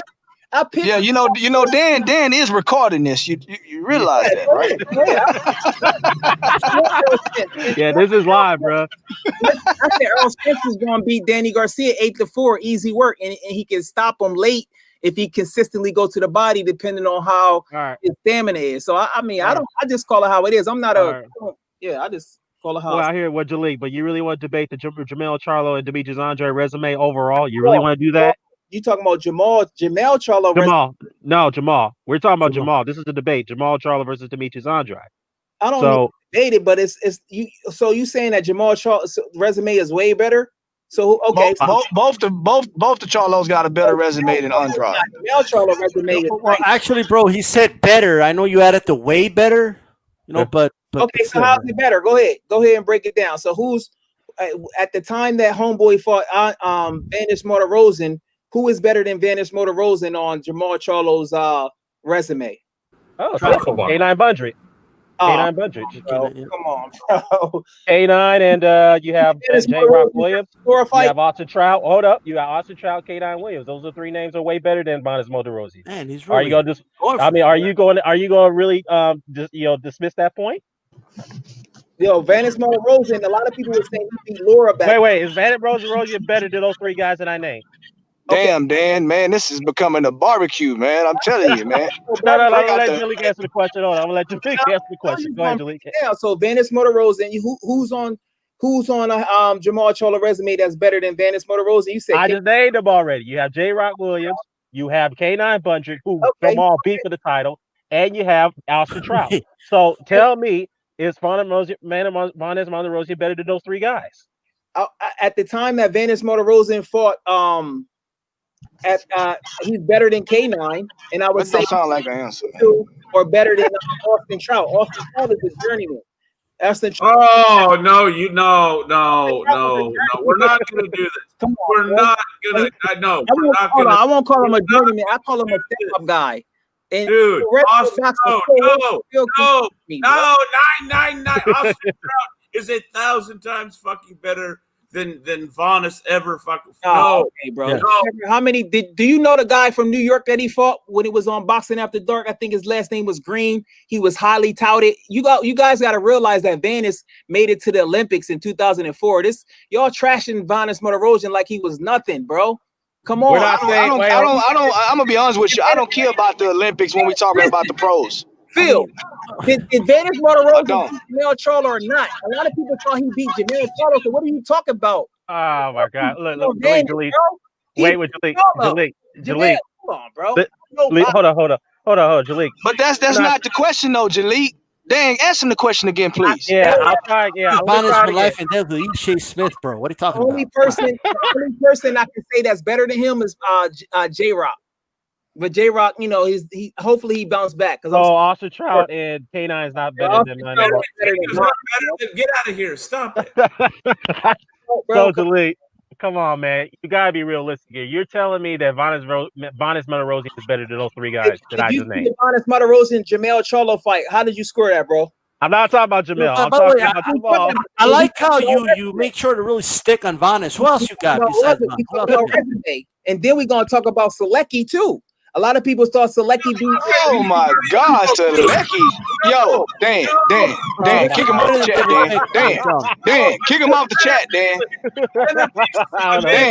Dan, you gonna lose subscribers behind this guy, Dan, you gonna lose subscribers, man. I'm the guy I'm on the Andrade side of this, and I'm not having to point. No, you can't do this. I can't do this. Yeah, Jalik, you got yo, Dan, this dude really just brought up Selecki. Oh no! Like it's a real thing. This is he is serious. You were better off when you were arguing that you just feel stylistically he could beat Charlo, and you just stuck to the science of it. You should have stayed with that. He should not have allowed this to become a resume contest. It's a no contest, bro. Honestly, yeah, you can't. Charlo resume, y'all making it y'all act like he got a resume like Lomachenko, like super big names. He doesn't. They lost it. Y'all hyping it up. And just so y'all know, I picked Jermall Charlo to stop Derevyanchenko between 2 and 6, and he almost did it. So that's what I just call boxing how I see it. I'm not in I don't listen to other people's videos that come up with my opinion, or I'm not part of no cult. I don't work. I don't got no tattoos. Phil, I'm watching you, Phil, because you sound like you got a tattoo of Lions Only on your leg, bro. You need to stop. Oh, okay. Oh my God, man. Lines only, huh? On my leg, huh? Okay. Oh. All right. Yo, look, man, hey, Dan, you know what, man? I'm mature enough to know when, this is I am way beyond this guy right now. You're a bottom feeder right now, man. You know what I mean? Like not even I'm not even gonna entertain you, bro. I'm gonna be honest with you. I'm gonna let other people cook you, man, because quite frankly, I'm full. I'm full right now. I'm full. I'm sorry. Who are the super big names that Loma fought? Like all these super big names. Reagan Dow, Gary Russell, those were solid names. Nowadays he don't got Jermall. Well, when you were very plural about it, so it was just two. I said it's better. He's fighting Teofimo Lopez, undefeated, who came off knocking out a guy that never been stopped. Great champ. You get what I'm saying? So Lomachenko, y'all can't tell me Jermall Charlo resume is better than Lomachenko, and he do it in the left. Okay, you gave me 3 names. I was expecting like a plethora, like a whole list. You know what I mean? The way you made it sound, that's all. I got more, but that's what I'm just saying though. Jermall. Let's hear him. Well, go ahead and give them to us, man. You say you got more, then give us more. Listen, y'all not gonna say y'all boxing knowledge off me. We gotta do your own research. Just like don't be questioning boxing fans who's boxing knowledge, bro. Hey, Dan, that's the classic answer when you don't know what the fuck you talking about. Do your own research. That means you need to go do some research. That's what that means, because you don't even know what you're talking about. Phil, have you ever this is bro. If you make it sound like the ocean and you give me a little kid pool, okay, I have an issue. All right, like you made it sound like he has a whole list, like the whole you guys are talking like he's like Lomachenko with a bunch of big names. So what big names? Well, look, Lomachenko doesn't have big names, man. He has names, but they're not big names. Unless you're gonna disprove our point, then go ahead. Listen, it's Jermall Charlo is a solid fighter, and I hope he gets better. To see, this is what people don't realize, that when I say these things, I hope he gets better. Even when I said I thought the pay-per-view would do 75 to 100K, I wanted to do better. I'm just giving you what my opinion is. I'm just giving you what my opinion is. And a lot of people said I'm hating the Charlos. I don't hate nobody. I actually don't hate nobody. Okay, well, let me ask you this. Let's stick to that point then. So yeah, we can agree that Charlo may need to improve on certain things, make some few adjustments here and there. I get that. Can you concede to this point that Demetrius Andrade has to do the same thing? And do you think that Jermall Charlo has progressed far better than? I'm not saying far better, but who's progressed better than Demetrius Andrade at this point? No. I don't think he. I don't think he. Yo, hold up, Dan. Dan, let me say something real quick. Let me say something. Hold up, Phil. Let Dulik respond. Let me say this before I continue. Am I allowed to think for myself? Am I allowed to think outside of the group? Yes. Yeah, you can. You can. So, because Phil want me to be a group thinker so bad, but dog, goddamn, man, stop bringing up my name, man. Please get off my dick, man. I'm serious. Like, bro, free speech is a two-way street, bro.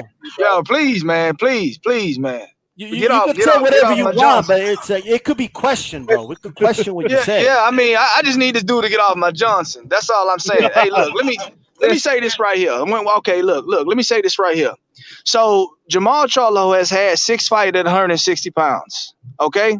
Now, with that being said, 2 of those fights were eliminator to get a shot at WBC champion at the time, Canelo Alvarez, right? Now, he was going to fight a 3rd eliminator, but Canelo got propped up to franchise champion. Instead of it being an eliminator, Charlo actually fought for the belt that night. So when personally, when I think about Jermall Charlo at 160 pounds, he wasn't doing no complaining. He wasn't saying this guy's ducking me or anything like that. He wanted to fight against the best fighter at 160 pounds, which was Canelo Alvarez, and he fought eliminator after eliminator to get that mandatory spot. Okay? Now, when I speak about fighters, I'm saying that's the guys that are good for boxing. And I'm not making nothing up. I'm not exaggerating anything. I'm giving you the facts. Now, if you want to take, you can take from it whatever you want to. But at the end of the day, those are the facts. Demetrius Andrade, on the other hand, I mean, I can't really say too much about him at all at 160 pounds. And you just said his second best opponent was Selecki. Come on, man. You tripping, dog. Like, You can be an individual thinker all you want, man. But at the end of the day, man, all I'm doing is speaking facts, man. And if you want to dispute the facts, that's on you, man. I don't argue facts, man. Did you hear Charlo say his own brother ducked Canelo a month or so ago on a podcast? I did hear that. Say that.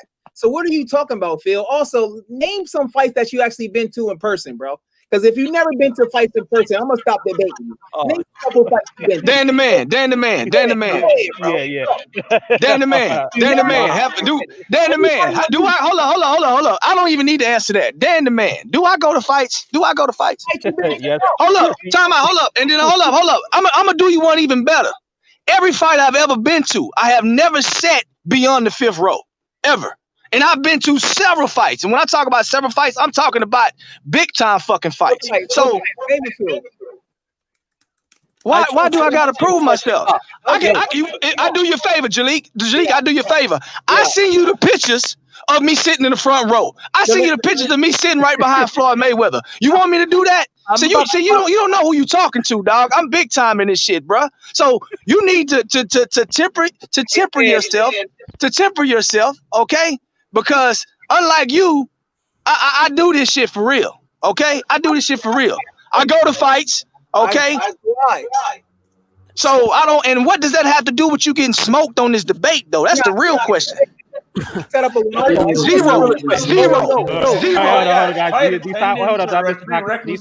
on, Mr. Doctor. Yo, I'm just gonna say this really quick, bro. Jalik, I mean, look, bro, you need to understand that this boxing community, bro, it's filled with people that have been watching boxing our whole lives. All of us practically have gone to fights, bro. I don't know, like, it's got to be honest with you, man. I don't know how that doesn't sound impressive to me. Like, I've been to fights. Have you been to fights? Yes, I've been press row at fights, bro. You know what I mean? And a lot of us have been to fights. It's not an impressive thing, bro. That's not like something you tout, you know, around, at least not on YouTube with guys that have been watching boxing their whole lives. These are hardcore boxing fans. That's not like an impressive thing, bro. And look, at the end of the day, it's something personal, obviously, but yes, you are allowed to think for yourself. You are allowed to have your own opinion. That's why you're expressing them. However, your opinions can be challenged. And that's people challenge you on what you say, and that's okay. That's all. That's fine, bro. I respect you, D-Style. I respect Phil too. Phil's a cool guy. He learning though. I got some because he's still thinking 2D. I told him about the pandemic. PSYOP, he still don't get it, but he has to grow at his own speed. If a person only understand trigonometry, they're not going to understand the high levels of calculus. So they got to develop at their own speed. I don't like to force nothing on people. And if you notice the way I do things, I don't convert nobody. I'm not a Jehovah's Witness. I don't convert anybody to my thinking. Y'all will catch up. Yo, Jalik. What does it have to do with boxing? Boxing, Jalik. This is a boxing channel, Jalik, please stick to boxing. Can I get in here real quick? Let him buy it. Then how many got it? Hold on, go ahead, buy. I know Doc wants to say something, but go ahead and buy to the Doc in it. Go ahead, buy. Yeah, I'm not gonna stay on too long. Hold on, Jalik. Jalik, we can talk about all that, the spirit and all that shit that you want to talk about later. I'm gonna just make my point, man. Look, Jalik, man, you gotta be logical when it comes to Andrade, man. Like, for real, all right? The dude Andrade, he made his bed. He ducked Derevyanchenko. He ducked Korobov. He ducked Jermall. He came out recently and said, I'm not fighting Triple G. He's out of his prime, but I'll fight Ward if he comes out of retirement, which doesn't make sense. Okay? So, and he said he's not fighting Canelo behind doors without fans. Like, just, you need to smell the coffee. I mean, we already smelt it. Andrade, he's like doing struggle bus knockouts versus Luke Keeler. I don't know how you could look at Jermall Charlo and his performance versus Derevyanchenko and be confident that sloppy Andrade is going to beat him. The dude's off balance most of the time when he fights. He's inaccurate a lot. Like, his shin's questionable. Like, bro, I think you just need to wake up. That's just my opinion. Pillar fist too. Don't forget the pillar fist. Yeah, exactly. You don't got power. Like, Charlo is going to eat everything he's throwing, bro, and just keep coming relentlessly and knock his ass out. So it's not. He's gonna knock him out, bro. That's all right. Let me ask you a question, bro. Charlo's an all-around better boxer. I'm confident and comfortable with saying Charlo is an all-around better boxer than Andrade. Better jab, better right hand, better hook, better balance. But he's in position better. Oh, Jalik, man, I'm trying to listen to unbiased, man. God damn. I'm just saying, I'm confident with saying Charlo is the better boxer. I don't care about this unorthodox stuff that I know a lot of Andrade fans be like, oh, the sloppiness is unorthodox. That makes him unique. Fuck all that shit. Fuck all that shit.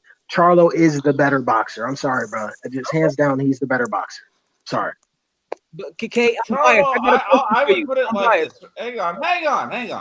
I'm gonna say you've been talking too much, man. You need to take a back seat. I'm biased. I would argue this. So, believe it or not, I'm over here on the Andrade side, although I've got to distance myself from some of Jalik's comments, mainly the resume stuff. But I digress. I would argue that I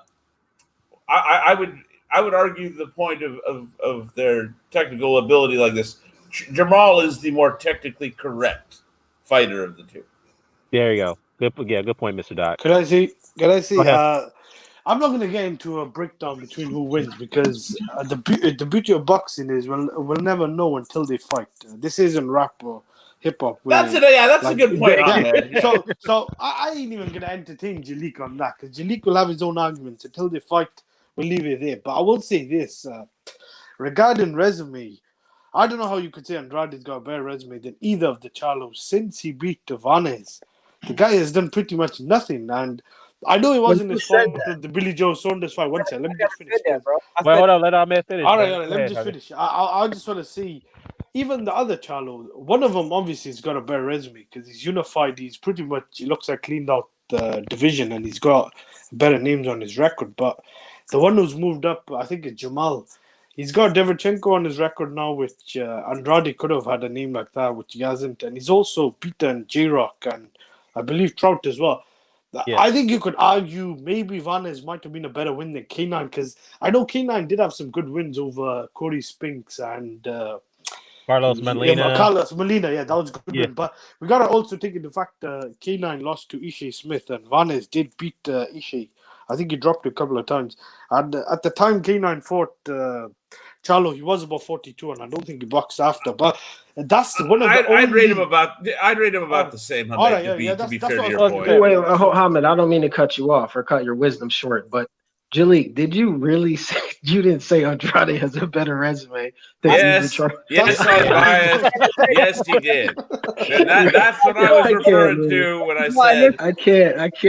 I'm done with this conversation, man. I'm done, bro. Shout out to Dan, shout out to the whole panel, bro. But I'm gonna be out on that note, man. I can't. The reason why he's running, he don't got no chin. I'm biased. He is running. Charlo is the tune-up for Canelo. That's why he never answered it. That's why I'm biased. Can't fuck with me on this debate. No. You're changing the subject now. No. That's what he said.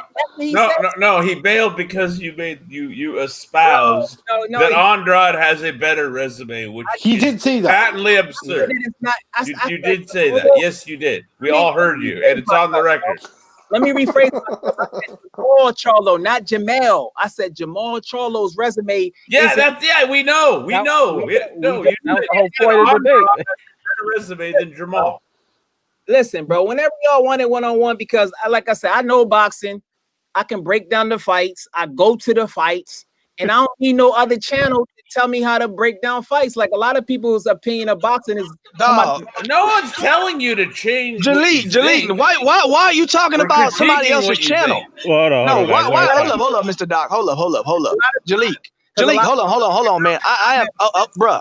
I'm tired of you bringing up points that nobody on here talked about. Nobody else channel besides you. Hold up, time out, bro. Hold up. You talking about somebody else's channel? Go to so and so channel, and he can educate you on. You're the only person talking about other people's channels on here. You're the only person that's talking about stuff that don't matter. You're talking about the pen. Nobody's talking about that stuff but you. I don't know if you realize it, man, but I think you might be crazy, man, for real. Something wrong with you, bro. No.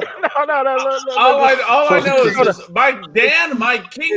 my kingdom for a new subject, Dan.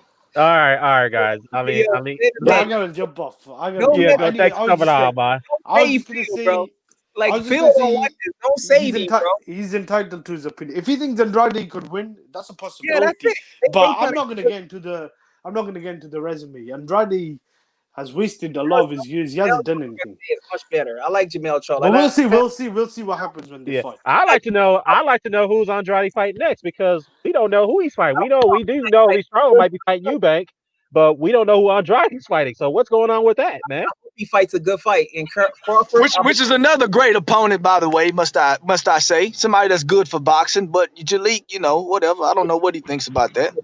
Eubank Jr.? Eubank Jr. That's a solid opponent. That's a good opponent. He should beat him, but Eubank Jr. Hang on, Eubank Jr. Win, lose or draw is going to be. He's a physical, hard fight. Ask George Groves. Yeah, exactly. And trust me, I don't think Andrade would even gone near Chris Eubank Jr. To be honest with you. That would be a good fight too. Fight too. I'd watch that. I think I'll go. You know what? I'll push back a little, Dan. I think Andrade has an easier time with Eubank Jr. than Jermall does. I think they both win, but I think Andrade would have an easier time. See, Jalik, you got a friend on here. See, Mr. Doc. I've been trying to tell him. My man's got to keep going crazy with this resume stuff and things that don't make. And talking about A side and never addressing my Adrian bro. Hang on. Hold on. Okay. And you never did address my Adrian Broner Orlando Salido point, which was in rebuttal to your whole A side rant. First off, everyone here said, and everyone in the chat said Salido's got the better resume. How did the guy who pretty much spent his life a B side end up with a better resume than Mr. A side? Just like my boy Joe Calzaghe, man. No. Let him answer. Hang on. Let him answer. Hold on, guys. One at a time. Let me come in. What I was saying. Do you understand risk versus reward? No. Answer the question. How did then? No, you answer the question. Answer the question. Then elaborate. It's funny. Y'all believe. So hang on. How did it happen? It's hard to understand. Listen. Hold on, let Julie come in. Hold on, Mr. Doc. Let Julie come in.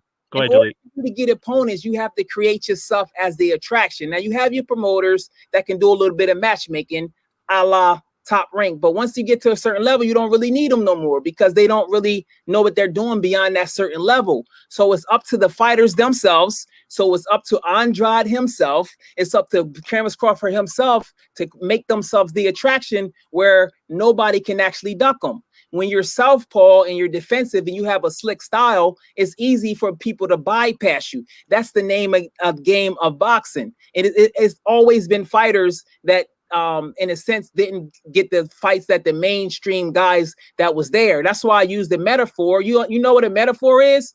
The most popular rapper is not always the best. See, y'all guys is thinking in 2D. I'm trying to teach y'all to think in 3D outside of the box. Because no, I get the concept. Eddie Van Halen's got all the hits. No one but me here's ever heard of Yngwie Malmsteen. All right, Yngwie Malmsteen, way better guitarist. Same concept. I get it. I'm with you. All popularity. None of this explains. All it does, in fact, is move us away from my central point. If A side is so important to having a legacy, if it's so key and critical to having a legacy, you can't do it without it. How did Orlando Salido end up with a better resume than Broner? Bro, that's not the only thing. If, like, say for instance, take Shakur Stevenson, right? He's a great fighter. Explain Broner and Salido, please. Wait, hold on, Doc. Let Julie finish. Let Julie finish. Go ahead, Julie. Understand what I'm actually saying. I'm trying to speak in a way you understand. You want me to speak in Spanish? You speak Spanish? Habla español? I can tell you. No, I don't need you to obfuscate another language. Just continue. I don't think you understand what I'm saying. Let's take Shakur Stevenson, for example. He said he wanted to be one of the greatest fighters ever, right? But from a business perspective right now, he's a southpaw. He already got guys kind of ducking him right now. Josh Warrington, he wasn't able to make that fight real fast and different things like that. He's forced to move up. Now he has Top Rank, the same promoter as Bob Arum. Now, unless he builds himself up to be an attraction, a la, say, Tank Davis, say what you want about Tank Davis. People say his resume trash, but he still is the A side because he's a southpaw. Is that the crux of this? He's a southpaw. Southpaw. In addition to that, he's very defensive and he's a very good fighter. So if he doesn't develop his business acumen right now, then he's going to be cut short. It's going to be easy for them to bypass him and fight around him because the risk and reward level isn't there. That's the example that I'm using. And Shakur Stevens is one of them. Hopefully he develops into a big attraction because one, he doesn't have the knockout power. We got to understand that boxing is a business. So when you get more knockouts, that creates more attraction to you. So Tank Davis be knocking people out. Shakur usually go the distance. So that's so Winky Wright was a star. Winky Wright was an A-side star with knockout power. But that's what I'm saying for that perspective, bro. Let me ask you this: in order to be legendary, hold up, but you hold up. You keep talking about Shakur. All right, okay. Who's it? No, I'm asking. Hold up, I got a real question for you. Did you see how he breezed right over that speed bump? Yeah. Hold up. Real quick though. Who in Shakur Stevenson's division is just a crazy A side? I'm really curious about that. Listen, bro, I can't. Just like you think COVID-19 is some thing. No, bro, what is COVID-19 got to do with what I just asked you? Here we go again. So Shakur Stevenson fights at 130 and 126, right? Yes, and all right. So hold on. So I'm gonna ask you again. Who in his division is just some major off the wall bananas A side names in his division to where you can make that point you just made? Tank Davis. Tank Davis has the potential to be the number one paper. No. I ain't talking about the potential. Who in his division? I went to the fight, bro. I was there. They had one. It was sold out except for one small section, and he's not even. Bruh. Jalik, for real, man. I'm tired of you. Really hang on. I got a question for you. You just said Tank has the chance to become the biggest pay-per-view star. You really think he can overtake Cannoli? Canelo is done, bro. Listen, bro? Let me explain something to you. Yeah. Let me explain marketing. Let me use. Hey, Julie, real quickly, you got some feedback, bro. Is it you playing the video in the background? He's got an echo. He's got to mute YouTube. Yeah, you got to mute YouTube, bro. That's not me, bro. My YouTube been muted. Okay, you're good now. But go ahead. So just like the music industry, right? Anybody in here a DMX fan? Remember DMX came out? When DMX came out, he was on fire. 5 million. Dark as Hell Aside, and he came out with the other joint. And by the time his fourth CD came out, he still was known. He was popular, but the buzz isn't there because you have other rappers that come along and create their buzz, and people pay attention to that. So that's what Canelo is. He fought Laura controversially. That was 6 years ago. There's new fighters coming along. One thing Canelo doesn't do, he doesn't promote himself. People don't know Canelo. They based off the image of he's got skills, he's a Mexican fighter, and he got these people coming there. His last two fights didn't sell out. So if he was a stock, he wouldn't be considered a hot stock. Also, like I said already on numerous occasions, that behind the scenes, they are purposely colluding against him to devalue his money because they're not making the profits based on his money. They don't want to pay him $35 million. I said this almost a year ago. People was laughing at me. I said they was either going something was going to happen or they was going to he was going to lose. So that's why you don't think the pandemic's real, because that has nothing to do with it. Hey, but you know, Jalik, you are making some good. I kind of admire your hip hop comparisons in some degree, man. But go ahead. Exactly. I'm trying to teach you, bro, so you can think outside the box. It'll help you. Trust me.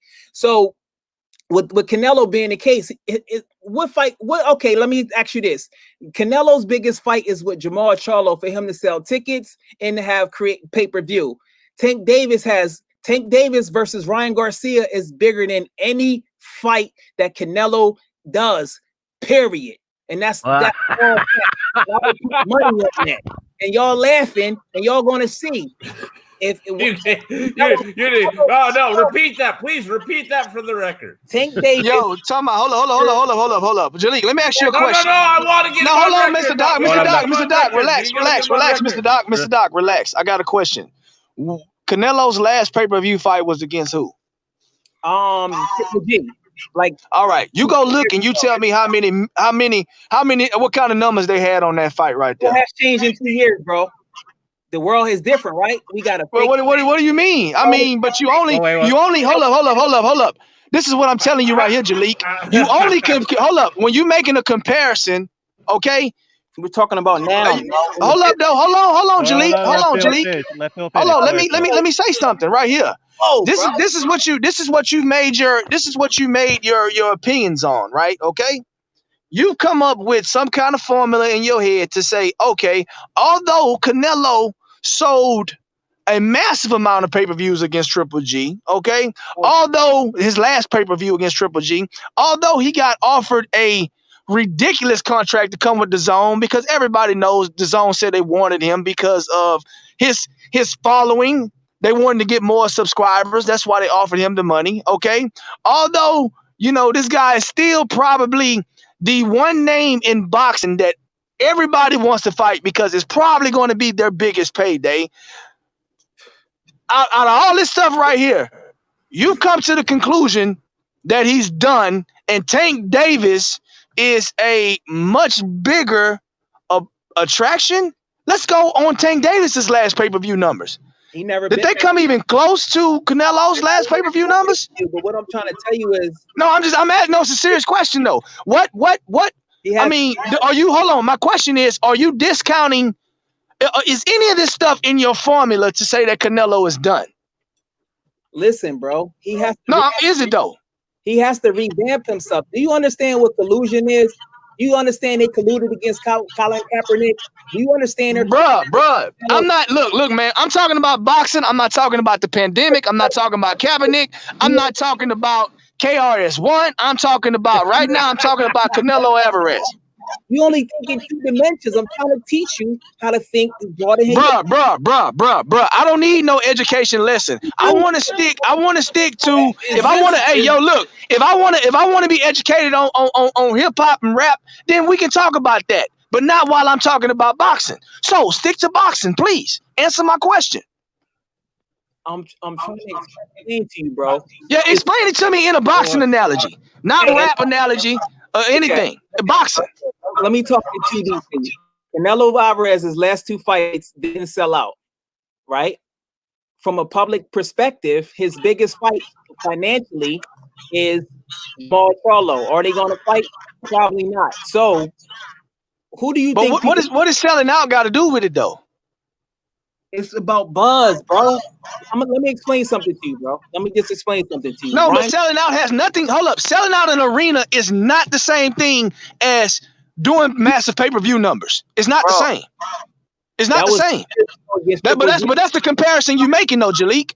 You said he didn't sell out. What the fuck him selling out got to do with his pay-per-view numbers? That was 2 years ago.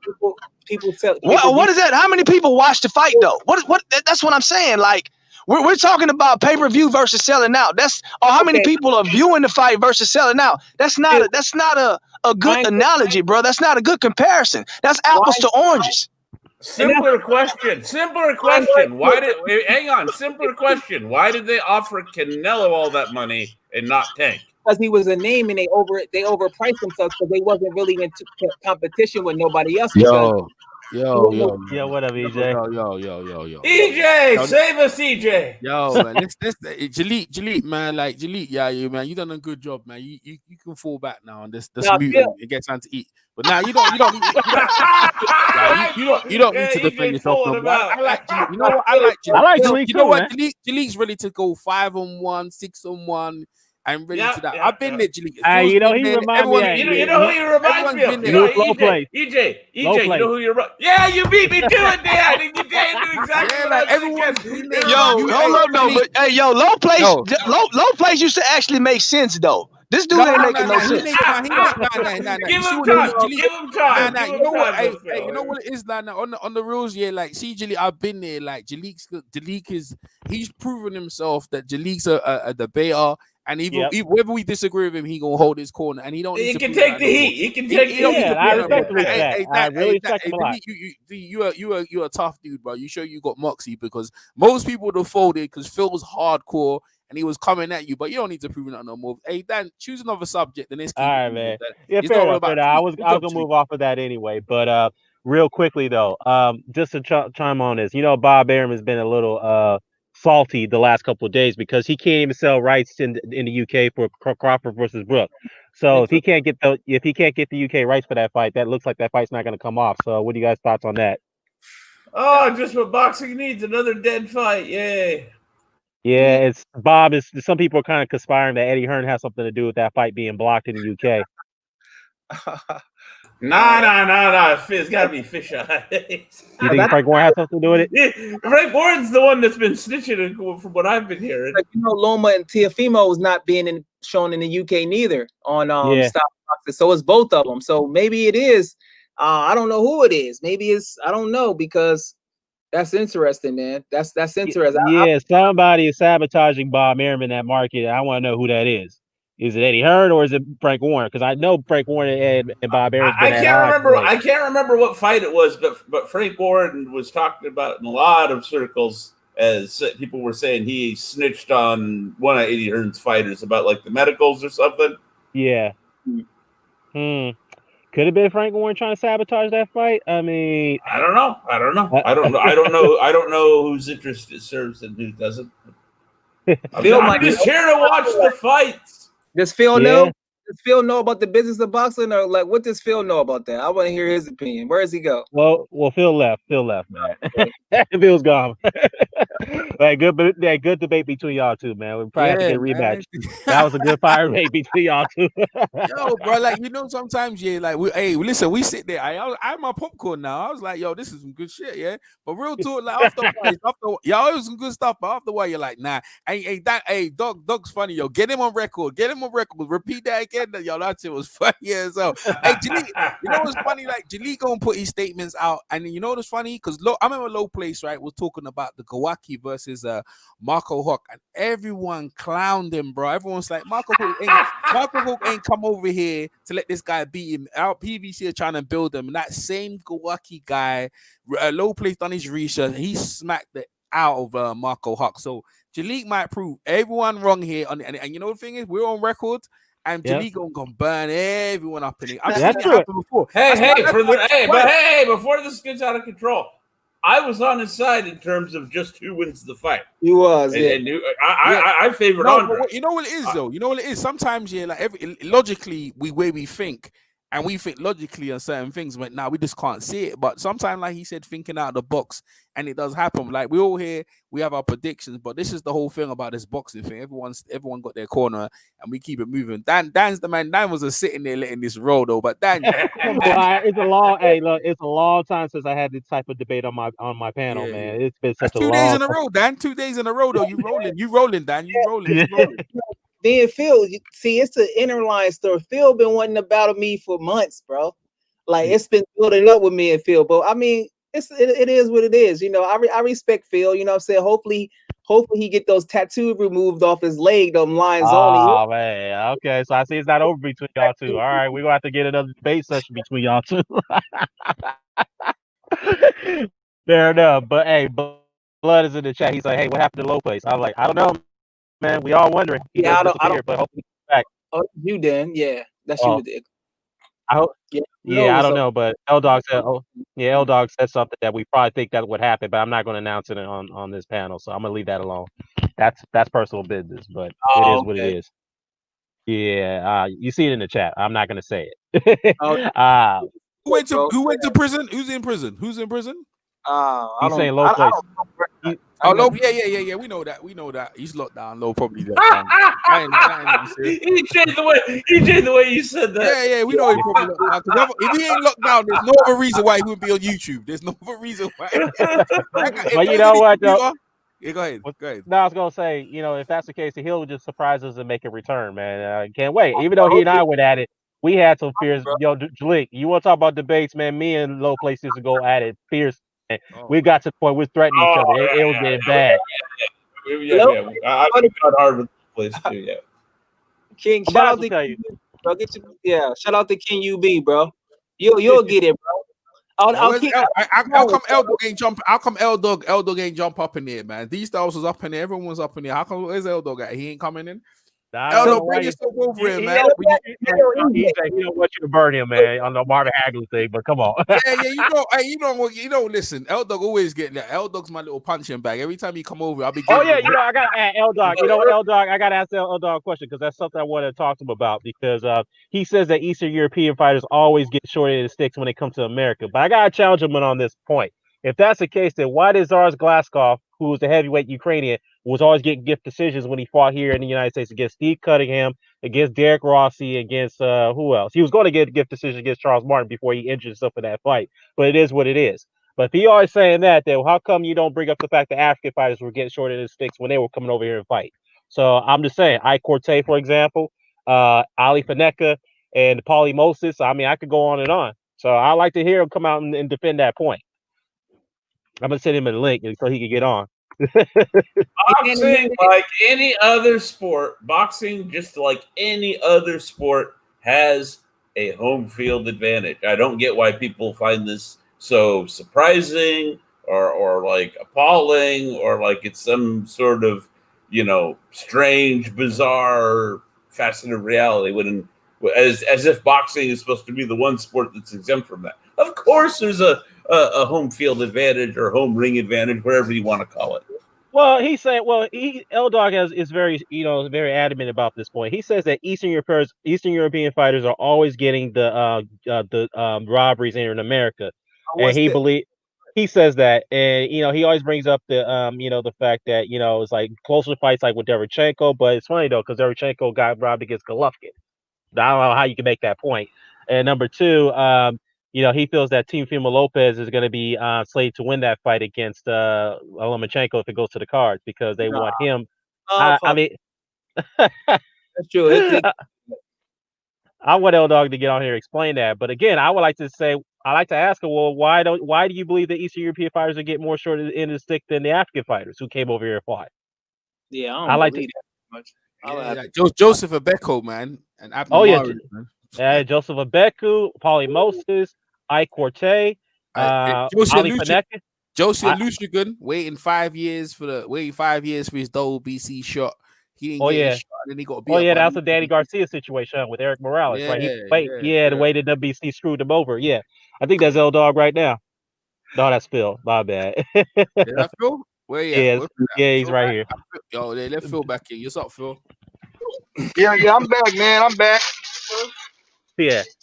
What's up? Yeah. So, we was talking about. Before I'd like to say about the Charlo brothers. Yeah, I just realized that what major stuff they accomplished. I don't think people gravitate on what they've accomplished. I've never seen like two brothers dominate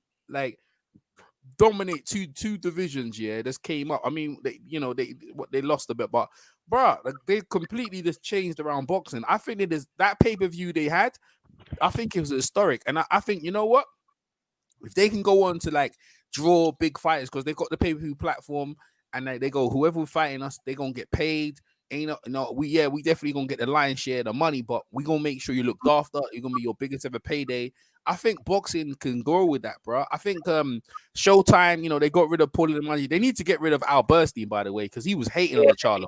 He was hating hard on the Charlo. I didn't really like his commentary. I like Namaro. I liked him. He was fair, but he's hating because Paulie ain't there no more. They need to get rid of Al Burstein and put his ass to pasture because I like Al Burstein, but in that commentary, and I don't usually listen to it, I think it was very biased, but I don't want people really recognize what Charlo's actually gone out and put in herself, and two twin brothers at the same time. I think that's historic, man. I'm real talk, but I mean, really, one of them should be undisputed because back in the days, you only need to get 3 belts. Should really be undisputed, but about unified. That guy's as far as I'm concerned, you got 3 belts, you're undisputed. You don't even worry about the WBO. Yeah. Two divisions, the middleweight division. Basically, they got the middleweight division on lock, and it looks like these guys are gonna go on to further. I think if you're in the middleweight division, Y'all need to come see the Charlos. All roads lead to the Charlos, not Triple G and not Canelo or wherever them guys. The all roads lead for the Charlos, and I'm happy to see that these two young brothers in their prime in America should be happy that the last time they dominated the middleweight division, I think the last guy who was really good in the middle division was probably Kid Chocolate and Rodo Winky right at 154, bro. You know what I'm saying? It's been a long time, and I think there's so much negative energy about they ain't done this. I said, yo, bro, they've done everything. They're champions, bro. Like, I really looked at the gravity of what they've accomplished and the fact that hopefully they can go on to do big things, man. I really do like where they at, and now people argue they shouldn't be pay-per-views, cost money, but hey, listen, maybe get a free one. But the thing is, it's historic, and let's move on. So let's try, and especially in this time as well, this COVID time, let's move on and let's move forward and try and get the best fights for boxing for us and the fans. But I'm happy. Yeah, I hear you, but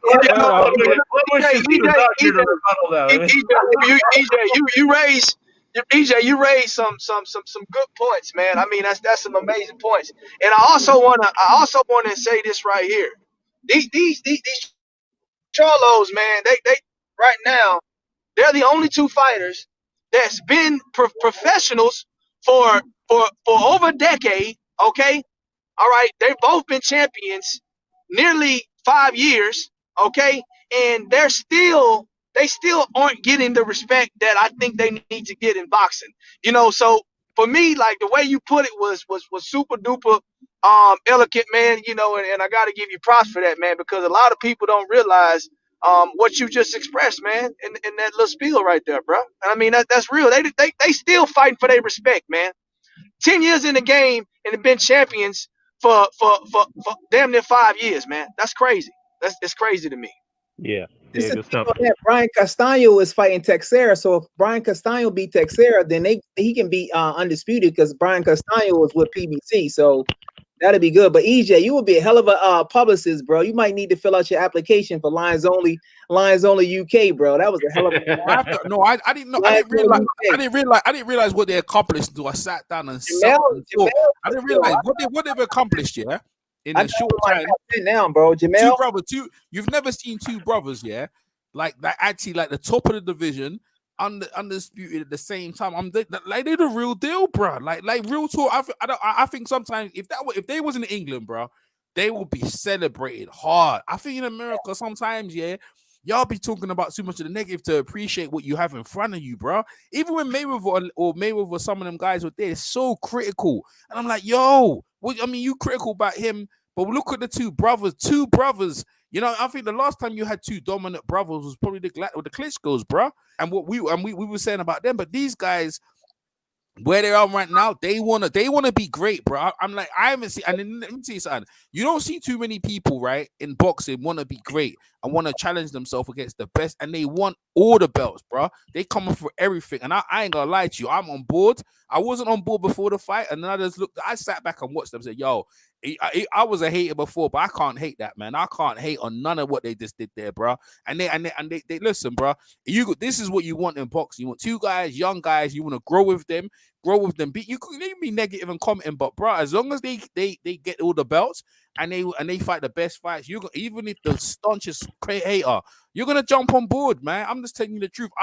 I'm really passionate about guys wanting to fight the best and make sure they get all the belts at the same time. You can't hate on that. That's what any champion should try and do, and they're doing the right thing. So if anyone who will criticize them, I think, bro, you gotta look yourself in the mirror and say, do you really like the sport? Because they're doing what champions are supposed to do, bro.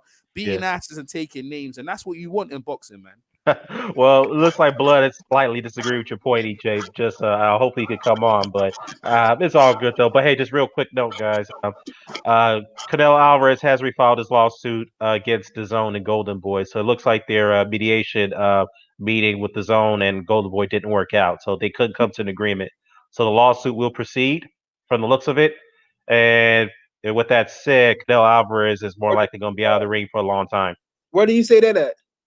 It's Dan Raphael's reporting it now. Oh wow, yeah. That's what I was trying to get to earlier, Dan. Was that very thing that you just mentioned? I was trying to get to that, because I seen somebody made a video that said that Canelo didn't, he didn't fill out the paperwork in time or something like that.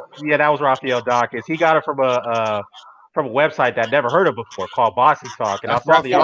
article. That's Raphael. Oh.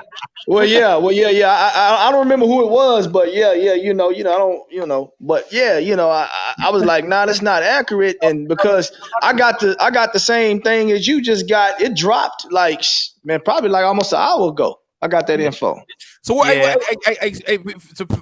Talking layman terms, clear for everyone else. What exactly does that mean? Like, what's actually going on with that? Well, I think, I mean, IBT is in the chat. He thinks that the lawsuit is essentially an insurance policy during the negotiation and the mediation period. I mean, that's a good point, but Canelo just refiled, so I don't see how that's good. I mean, could he use that as leverage now that he refiled? Maybe, because he can still drop the suit. The ball's in his court pretty much, unless they can come to his terms to what he wants. But yeah, but I mean, because the zone, it seems to me the zone's not really backing down because they offered him more than 30% that he was going to concede to. Yeah, in the mediation. I think he wants out the contract. I think they should just part ways and just let him go about his business. Because let me tell you something, bro. These dudes, yeah, when they're protected by a golden boy, when they start flying by themselves, they're gonna get clipped. Their wings are gonna get clipped, man. You know what I'm saying? Because he be fighting stiff bums out here. Right, and people go watch them because he's Canelo. But listen, being the number one payday and being number one attraction in boxing only lasted so far. Yeah, Mayweather, when Mayweather was number one contender, we put Mayweather to a higher standard. But I don't understand why we don't do that with Canelo. When Mayweather had that contract, 100 mil, 5 fighters at the same time, he fought Canelo yourself. He had Manny Pacquiao in there. Yeah, Berto was like a gimme, but he most of the time he fought what's Marcos Madonna. Twice who beat they got Robert Guerrero. Yeah, Robert Guerrero. All these are all champions. But look at them guys, though. 1 minute, Doc. But look at them guys there. They're better than some. And Canelo on his contract, fighting Rocky from Stocky, and fighting these pure bums. Kovalev. To be fair, he's got Kovalev and Jacobs. He's got Kovalev and Jacobs. No. That was no. Hold up. Kovalev and Jacobs, but bro, them, okay. Like compared to Mayweather's guys, Manny Pacquiao. Yeah, that's true. That's a good point. I mean, that's a good point. But EJ, hang on. More to the point, EJ, I think can only does get quite a bit of heat, at least from the people you and I know. Yes, man. Not from me. And Mayweather, this is the thing, right? Mayweather was held to a higher standard, and every time he was and he did it great. Like I ain't gonna lie, knocking that Amir Khan was good, yeah. That was some good. But what I'm saying is that, like, since then, he's took the money, right? And to someone brightly say, like, nah, man, you're fighting, you want to fight Ildridge or the guy you better not die. It's not right, bro. It's not right. What he's doing, and see Golden Boy and the website with Steve Kim and all them guys, they not even saying nothing about this, bro. I mean, they really stinking up boxing. I hope that thing is a disaster. I hope Canelo goes. I really do. I hope he just go over to the PVC side, and let's see him fight some fights. Because at the end of the day, for boxing fans, yeah, like, it's the best thing is to settle this stuff. I don't know what De La Hoya wants to do, whether he wants to fight McGregor or I don't know, Pacquiao, whatever you want to do. But I hope that the lawsuit gets settled. He leaves them and then just leave, because I don't like the zone, bro. I don't think the zone's good for boxing. I'm just gonna put it out there. I don't think they are. I don't really like them too much, man. I think they're pretty bad. They're very divisive. If this pandemic would have happened, they would have got they were just trying to buy all the pawns, like Anthony Joshua, Wilder, and all. They were just trying to have everyone there on their side and monopolize the board. And now they're trying to make people do pay-per-view. I don't mess with them, man. I don't really mess with the zone. I didn't like HBO either at some point. They didn't end either. But go ahead. Well, yeah. So Neutral in the chat, he says that why is the zone not cutting Gennady Golovkin? Why is the zone even allowing that fight? He's fighting Camille Sarmento, who's not even as mandatory. So why is the zone going after Canelo? Hang on. He's not even a Mando. I thought he was Mando. No, he's not. He's rated. He's a top-rated guy. But the IBF came out and even clarified that point. They said that no, we never mandated that fight. It was Golovkin who requested it. And the reason why, because, okay, to be fair to Canelo, the Canelo fans are gonna say, and they may have a fair argument here, is like, well, if Canelo's getting all this heat, as EJ, you are giving him this heat, then he tried to make fights with Jermall Charlo. He tried to make fights with Caleb Plant. He tried to make fights with Gennady Golovkin and Billy Joe Scouts, a handful of those fighters, and they all turned it down. But on the other side of the argument, I think 3 of those 5 fighters have made a very, very similar point here. They said the reason why they were turned down is because, one, The money they were offering was not sufficient based off the fact that the time preparation that they had to get to prepare for the fight, which is like 5 weeks or 6 weeks. But you know what it is? You know what it is? Quickly, you know what it is? It's because like, see, they're pretty smart, right? They say they give you an offer, they know you're gonna turn it down, just to show the public we offer them. That's what they did, right? But this is what I'm gonna say. Go ahead, Doc. Go ahead. I was gonna say I can answer the guy's question though, and it's in the last sentence of what he said. The reason they're not cutting Golovkin is because he's gonna get knocked out in one of his next 2 or 3 fights. Because they're keeping him around to feed him to somebody. Let me ask you, do you believe that this is PED karma? What do you mean? Oh, for the computer raw? Nah, I don't think that. No, I don't think so. I just think that maybe their expectations were far too high for Canelo, as they. I don't know how they did. I don't know. Like. Yeah, I think that's probably what it was. I think their expectations were far too high, just like their expectations were a little bit too high for Eddie Hearn. Yeah, so they didn't do their research. And one thing about Canelo, he doesn't like really promote himself. Like his buzz is like he's a good fighter, but it's like, I mean, it's like I said earlier, bro. Ryan Garcia versus Tank is bigger than any Canelo fight, bro.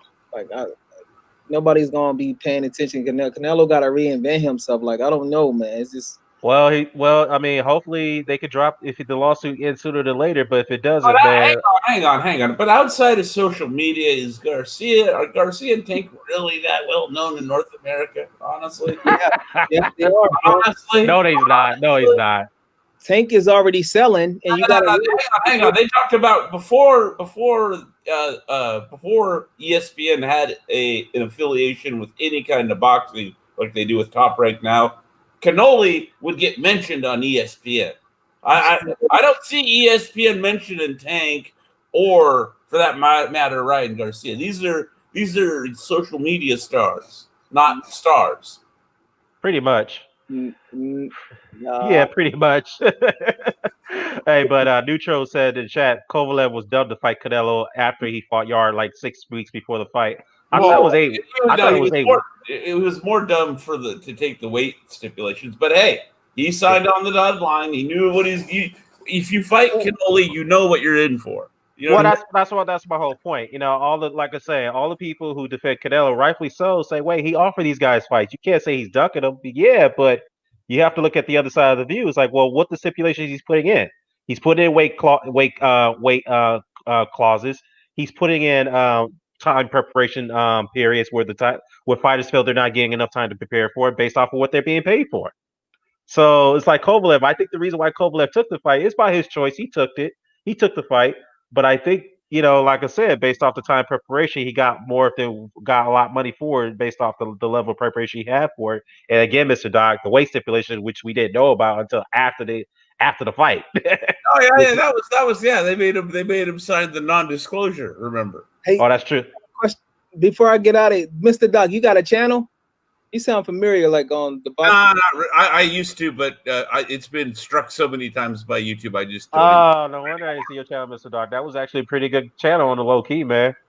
Yeah. So, I appreciate a nice meeting you, Mr. Doc. Shout out to EJ, aka Lions Only UK, the publicist. Shout out to Phil, man. You try, bro. I give it to you. You getting better, bro. Just keep anything outside the box a little bit.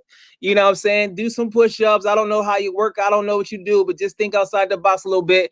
Dan the man, I appreciate you having me. I got to feed my dog and take her out to use the bathroom anytime. I'll be back, man. All right, you be back, man. You and Phil going to have that rematch, right? Yeah, just think. I'm good on the rematch, man. Sometimes, it's just like, why, for what? You know what I mean? Like, too easy. I hear you, Phil. I hear you on that one, man. But I guess, Jalik can low place, bro. I pay to see that discussion, bro. That'll be a beautiful one, boy. That one, you sit down there, get your popcorn, and just listen to some madness going backwards and forwards, bro. Like they be going crazy. But Jalik, hey, listen, he got his own style. Sometimes when we're debating, like I'm not gonna lie to you, Phil. You're gonna have some fun with it, man. It was funny. It was funny as hell, bro. Like I ain't gonna lie, I was laughing my head off, man. He's very entertaining, bro.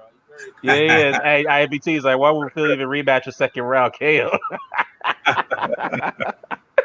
Hey, but for real though, speaking of low plays, man, we gotta get him back, man. I hope he comes back sooner than later, man. I mean, he needs to shake things up a little bit, man, because I see some other channels there. You know what I'm talking about, EJ. You got the MXPC crew over there, man. They like to invite everybody on. I like to see low plays go on there and debate those guys, man. That would be funny, entertaining if he goes on there and talk to them.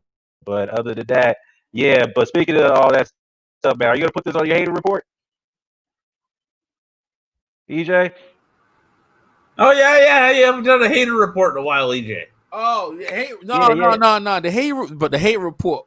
It's exclusive. Like I've got some of the best haters ever, but people wearing my channel that Rafi goes, EJ's got his hand on the red button. There ain't too much hating going on no more, man. I mean, to be fair, because of the boxing and the pandemic and stuff like that. I mean, look, I'm not gonna mention no names, but there's some real action happening on other channels with certain people with his last name Boy. He that guy over there is drama free. So I mean, I don't really. I sit back, that Johnny Boy guy. He's doing drama on Rivals.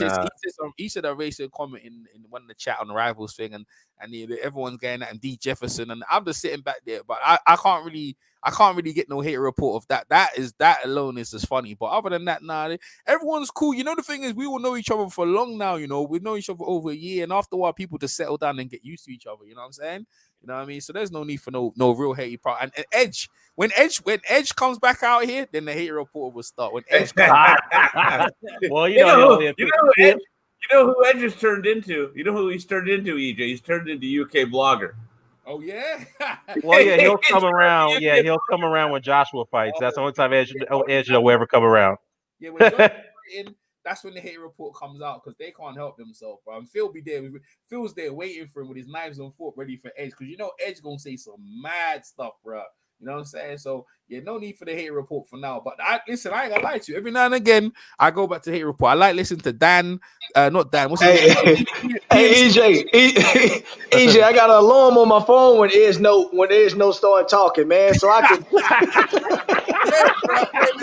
time it down to the thing. Remember Josh was fighting, he gonna come back. One of the best hate report, I think it was a PMC versus Daniel. That was a good. They were arguing about Donald Trump about the wall. I saw that one. Daniel Carpet. Yeah, that was. And obviously there's Dan and there's Triathlon 68 and Beats. Oh man, 68 man, come on man. Yo, and then low place and Bo. That's another one as well. Low place and Akeem. Yeah, that was a. Yo, bro. So there's still some legendary one, but hey, when it comes to the hate report, we kind of get along with each other, so there's no need for that. But like right now, I think boxing with the Charlo brothers, I think we're in a good place, man. I mean, they really came up good. I'm like, yo, it's a middleweight. Listen, you might be in the glory days of their middleweights where you have some really good middleweight battles, man. You know what I'm saying? So I hope this thing will be good. It's good for boxing, man. It's gonna be good for boxing because the heavyweight division is gravitating all the attention. So the middleweights are like, yo, no, we're here, yo, hands up, we're here, yo, we still here. I'm like, okay, then let's go, let's see what the middleweights can do, man. You know what I'm saying? You know what? The middleweights are pretty. That's a pretty That's a pretty good. That's a very good division. Yeah. Bro, remember we was talking about the welterweights were pretty good, and we waited for the welterweights. Now the middleweights are there, man. The middleweights have come to play, so let's get some real good. And you know what? They're not no catch weights. You know what I'm saying? On that catch weight, they fighting at middleweights, bro. You know what I'm saying? It's still the same problem that we have at welterweight though. They've got a lot of potential for good fights. Are we going to get them though? I mean, these guys a lot. In fact, here's another similarity to the welterweights. A lot of these guys are in their early 30s already, EJ. I mean, aren't both Charlos 31, 32? Yeah, they are they're both 30 years old. So they're both 30. Yeah. So, yeah, I mean, they still relatively young because they're still in their prime. They haven't been hurt in their fights. I mean, not really taking a lot of damage, but I mean, they still got a lot of prime years left. But, I know, Dan, but we can't get around the fact Hagler was retired like what, a year and a half, 2 years from now. Then by their 32 was it 33? Yeah, but he had a lot of fights, man. He had a lot of fights in his earliest career. He used to fight like what 5 times a year in his early years. By the time he was their age, he's getting ready to fight like Thomas Hearns and guys like that. You know he what was I fighting mean? Hearns, he was fighting Duran, he was fighting Leonard, and then Mugabe, then Right. Scythian. Yeah, Yeah. those guys that were South Hampshire. And I think Jalika may have been earlier brought up like Sugar Ray Leonard and all That's like what I'm trying to say. A lot of them guys were high to a high. They were put up to a higher standard, and it's like they're making it impossible. But you see the thing is like, Leonard fought Hearns, and they were both like 22 and 20. Yeah. But you see this. The thing is, they're high to a whole standard. So, but if you look at the boxing, people like I'm gonna let the UFC's this round the corner, and they catch a bit of attention, but it ain't nothing like a boxing fight, bro. Ain't nothing like a boxing fight because you don't need no holding. There's no. Like usually there's no holding this rest in the Charlo's brothers. Like, I ain't gonna lie to you. I ain't gonna lie to you. When I watched that fight was both of them was so dominant. I was surprised that people were saying the fights were even close. I was like, what fight were they watching? But it don't matter. The bottom line is that the two of them draw attention. You hate them, you like them, you're gonna watch them, and they definitely do talk. Now. Like they can talk, bro. Yeah. Well, you see the two of them coming.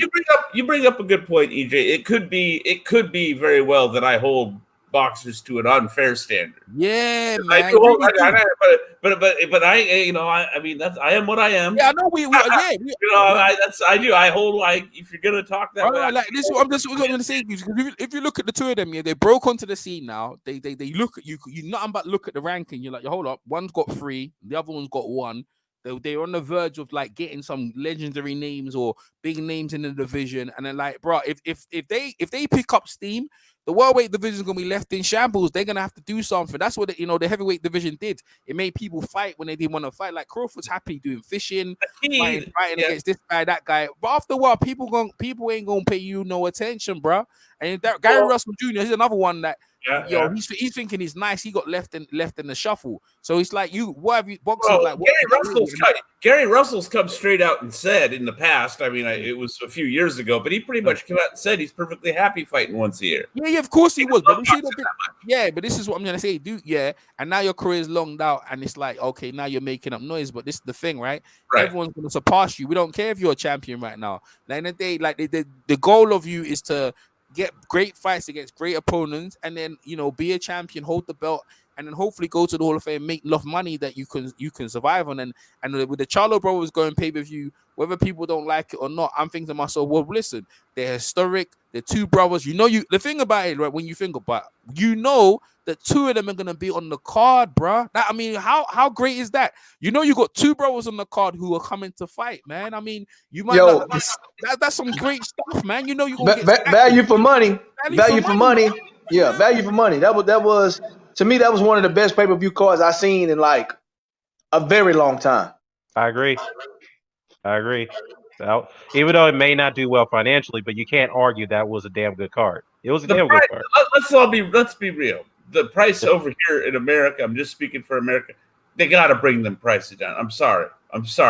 They do. I agree. They may have to bring it down.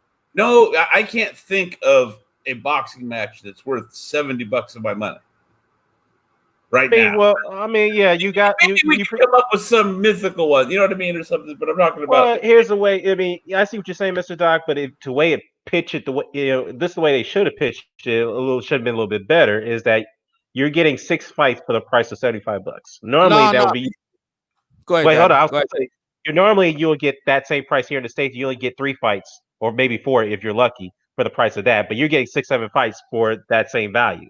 So and good fights, not just bullshit fights. But the brothers have to split. Sorry, Dan, because Dan was saying the brothers have to split the money. You know what I'm saying? It ain't like one of them's taking the 70. The 2 of them are double headers, so they have to split the 70 pounds. So that's probably why they charge so much. I think if it was one guy in the card, maybe it'll be 50 or 40. But because the 2 of the brothers on the cards and they bring in the heat, I think I think in the long run.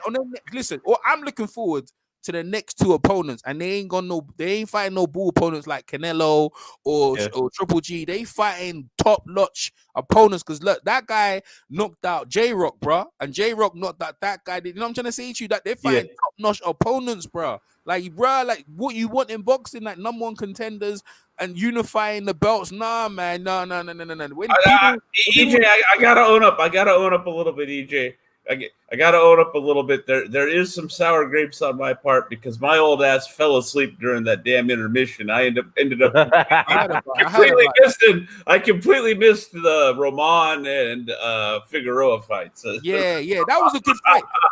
You know what? I heard about the intermission and all that, but the thing is, I looked at it like this: we're in the Rona time, bro. Like anything can happen. But the bottom line is the pay-per-view carried on.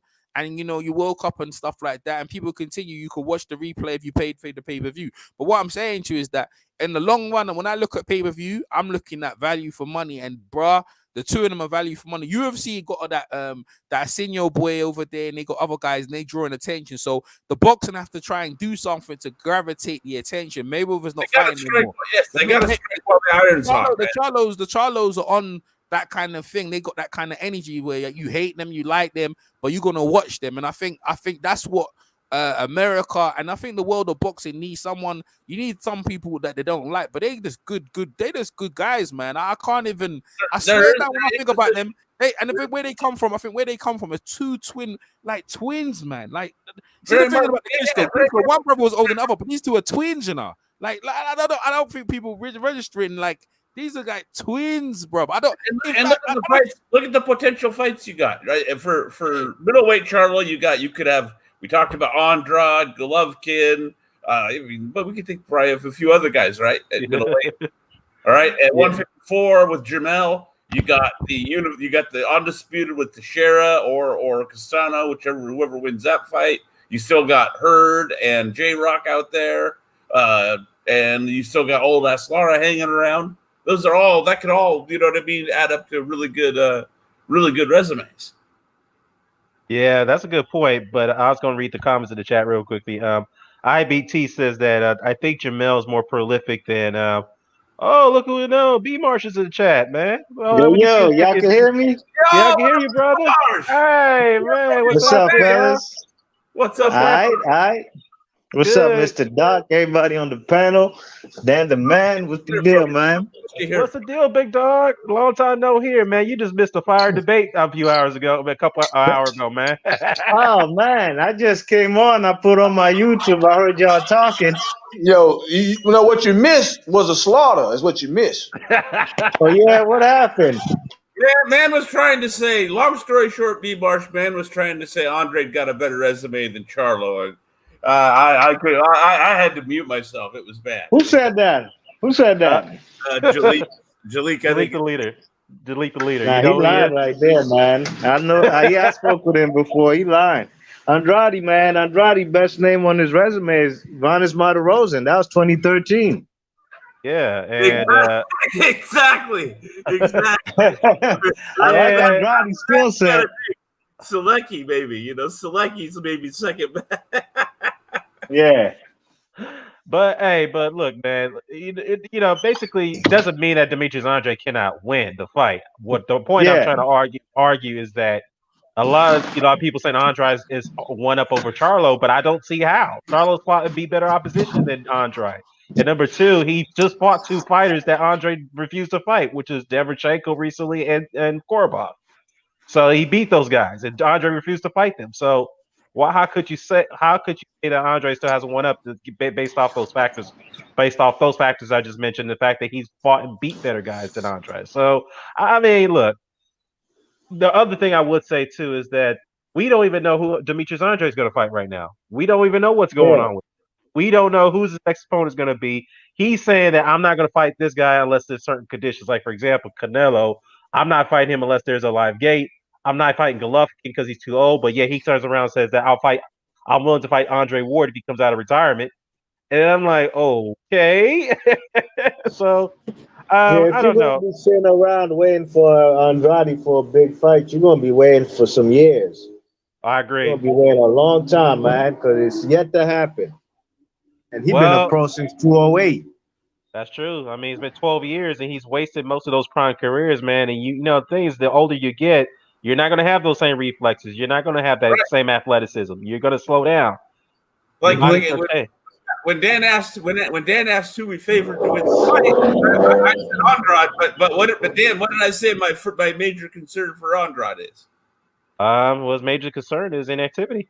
and the quality of competition. Charlo's got competition. Steel sharpens steel. You know what I mean? And Charlo. Well, look. Let me say this right here. Yeah. Andrade is going to really have to make I think his next fight, he needs to be careful on who he selects as his next fight, because at this point, we don't know if Canelo is going to move back down to 160 and fight any one of these guys. So now is the perfect time for somebody to emerge as the king of 160-pound division.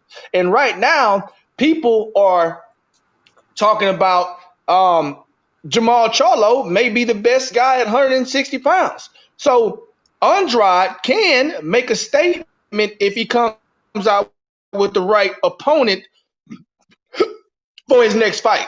So he has a chance to make some noise, but if he comes out with another baloney opponent or a tomato can, then all that's going to do is propel Jermall.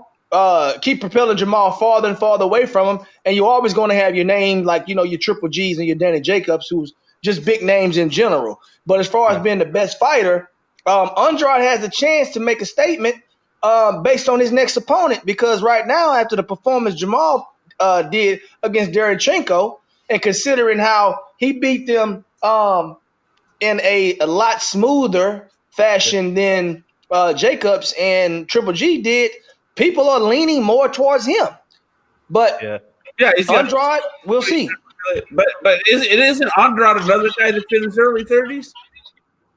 Yeah, I think he's a little bit older than Charlo. Yeah. Andrade is older than Charlo's. So he's probably about 32 then. I mean, think about it. He beat Monterosa in like my man said, 13. That was 7 years ago. Jesus. Yeah, man. That was a long time, man. And he got put on the canvas in that fight. Oh yeah, we all remember that. Footwork was sloppy too, tripping all over the place. I think in some instances in that fight. I mean, he just was looking bad in there. He got the decision, but it's just like I was saying to the guys. I mean, you've probably heard me say this 100 times now. What happens when people get old? Old people themselves, all right. But people. Somebody on the earlier during the debate brought up Sugar Ray Leonard, and it's like the same thing. It's like, dude, these guys, all these welterweights, right? We got right now. Jalik brought up Sugar Ray. He said that Crawford. He said Crawford would be better than Sugar Ray. I'm segueing. So all of our current welterweight champions are in their early 30s. Correct if I'm wrong there, somebody, but I'm pretty sure they're all in their early 30s, right? Yeah. And we've gotten a couple, 2 or 3 decent fights, but Hearns and Leonard fought when they were, I think, 22 and 24.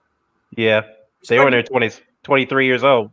20. By the time they were in their early 30s, they were having the rematch that everybody was so pissed off took so long. That's true. You got a good point. They were like 31, 32 when they had their rematch. Yeah, and everybody it took so long to have the rematch. You know what I mean? So it's like, in both cases, I agree with what EJ was saying. The Charlos right now are poised in a position where they can strike while the iron's hot and achieve good things. But much like dude was saying about Andrade, I think it was Phil. They gotta take the right fights now. Yeah. Hey, yeah, good point. Hey, Neutral's in the chat said that small weight classes dudes don't belong on pay-per-view. I don't know about that one. Casimir depends on the fight. It depends on the fight. I seen Barrera Morales at 122. Yeah, 122. Impress not seen my man. I mean, you go on and on. And I'll watch Casemiro. I will watch Casemiro punch up just about anybody. Yeah, Casemiro's entertaining, man, because I think he's gonna be the next villain at bantamweight because he talks shit even though he don't speak that much English though. But because I mean he pretty much dominated what's my man's name, Duke Micah. Yeah. Yo, Dan. I think the only words he learned in English was to talk shit. Yeah, but my guy got hit with some stupid punches too. Yeah, he's crazy though. He called out Inoue. I don't know what happened in that situation. I think Inoue they were set to fight. Where's Nauta when we need him? Where's Nauta when we need him to clear all that? I know. I only need to explain. Yeah, he come out and talk about this one. What's his name? Didn't go. He stayed in Las Vegas or in the States. Casemiro during COVID. Because of the other dude was stuck in Japan. The monster. Pandemic. They couldn't travel. Is that what you're saying? Yeah, couldn't travel. Okay. Well, our also heard I heard something a little different. I mean, that's part of it, but I also heard that they wanted Casemiro to take a pay cut in this person. He didn't want to do that. That's the reason why he left out. The travel thing makes it more understandable. But Casemiro's team is saying that they tried to change the date on him, not only change the purse, but they also tried to change the fight date on it. They weren't happy about that, so that's why they pulled out. So, and again, they're saying that anyways, the one's not wanting to fight because of all these other terms that he tried to put in after we initially agreed to it. This, that, and the third. And he's, Casemiro's like he's scared of me. He knows I'm going to knock his ass out. He knows I'm not a small guy that he could bully. This, that, and they're all. I mean, all these other stuff. I mean, to be fair, they're both small guys. Casemiro was a life. Small guy. The last fight I seen Inoue in was against a huge bantamweight in Donaire. Oh yeah, and Emmanuel Rodriguez was pretty huge too. Real quick, Dan, I want to thank you for allowing me to come on the show. I appreciate the panel, man. I appreciate everybody listening in. But I'm gonna go spend some time with my wife, man. So happy life, bro. Hey, because I can talk about this shit all night, but I know she ain't gonna want me to do that. So I'll chop it up with you guys later on. Yes. All right, man. All right. They had a divorce court. Yeah, have a good one. Yeah, good one, man. Yeah, but like I said, though, man, Casemiro is a very, very entertaining guy. He's the villain at bantamweight, man. He's one of those guys you're gonna love to hate, but he's entertaining. You saw he did that one-hand push-up after he knocked out Micah. It was funny. Yeah. Hey, but he took some big punches from Micah too before he dropped Micah. You know what I mean? Micah when he got caught with that first one, he just ain't have the legs again, and he was on spaghetti legs the whole fight. Okay, no balance, no clinching. If we can't get the Inoue fight, if we can't get Casemiro and Inoue, what do you guys think of the idea of Casemiro and say Rigo? Since he's 18, that's a good fight. Yeah, that's a good fight. I think Rigondeaux will be happy to mix it up in there against him. So, but the thing is, that seems to be the stage of Rigo's career. I don't think he's got the legs like that anymore. He's got to bang it out with people. Yeah, he has to. I think he understands that because the man's about 40 years old now. So that's a fight they can make, man, on PBC. It's kind of an ironic. Because Casemiro got the same manager as Pacquiao. Yeah, and Ancajas. He did all them Filipino fighters. That's what I'm saying. It's a makeable fight then. So it'd be kind of an irony for Rigo if he could argue he could end up having his most entertaining fights at the end of his career when his skills have declined. Yeah, he could win that fight. Just gotta keep his defense tight. Because Casemiro's a wild guy, man. He got power though. Somebody's going to sleep in that fight. Hot would be Marsh. Yeah. Well, we'll see, man. Rigo. The thing about Rigo is in activity. It's always been an issue with him. Is just being active a bit more. So, I mean, is it Casemiro? Every fight except the journey quit. Yeah, that's true. With his low punch output. That's true. But he's one of those Cuban fighters, man. They've been taught precise punches where they hit where it hurts. And that's what he's been doing his whole career since he became a pro. That IBT that just jumped on? What'd you say, Doc? Somebody just jumped on. Yeah, that's Terrence. The Texan. What's up, Terrence? What's up, everybody? Good, what's up, man? What's up? Yeah, we just having a little conversation here, man. I know we had that fiery debate not too long ago between Charlo and Andrade, but those guys just left the chat now. We're just talking about some other stuff here, man. But real quickly, just a quick heads up, though. I'm not sure you heard about this, B. Arch, but it's a little bit of a breaking news. Canelo he has admitted his lawsuit, so he has refiled it. Okay. Yeah, he refiled it, so made the corrections on it. On the initial suit. So I know they had the mediation with the Zone and Golden Boy a few days prior to that, but from the looks of it, I know IBT didn't necessarily agree with me on this, but from the looks of it, it seems like Canelo Alvarez and this litigation may draw a bit longer, but who knows? Yeah, I think it will, man. Mm-hmm. It's going to be a long time. It's going to be a year till we see him in the ring. Yeah, because it's more than just like covering up some lawyers from Mexico, man. Like, because when you have a lawsuit like this with like a corporation and stuff like that, there's a lot of things like to consider. You know what I mean? Loopholes that other lawyers can find and stuff. You know what I mean? Right. I mean, I don't know, man. I think for the looks of it, I think the zone just might as well just let him out of this contract. They're gonna, I just from the looks of it. But the question is that I'm sure they're willing to do it, but he wants his money though.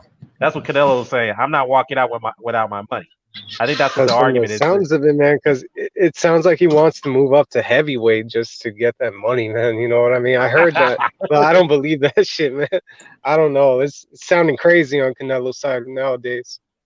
Yeah, and then now with that said, though, what happens to the middleweight titles? Because he hasn't defended those titles since 2018 or 2018 for 2 years. Nah, maybe 19. He fought Danny Jacobs. Oh, that's right. Yeah, He did fight Danny Jacobs. Yeah, that was last year. Yeah, Yeah. my bad. Because he keeps jumping in between weights, I forget. But Yeah. so what do you think is going to happen now? Since this thing's going to be more likely to be drawn out. Now, if it is, the best case of scenario is should he vacate the belts, or the sanctioned body should go ahead and say, you know what, we got to strip you because you're not being active, right? Because this was exactly what Andre Ward had to go through. He had one of his titles stripped because of his inactivity. So I mean, I think he gonna sit on it. Then they might. I think he only holds one middleweight strap, WBA. That's right. He does. That's true. Yeah, that's true. Yeah, he does. He holds that. So they'll probably, he might strip him with that, but he's still the lineal. Yeah, he's still the lineal. He still has the Ring Magazine belt too, but that he's gonna be stripped of that one pretty soon too. If you know what they'll do, Dan? They'll make him, the WBA will make him champion, whatever reset. their champion. Yeah, champion, exactly.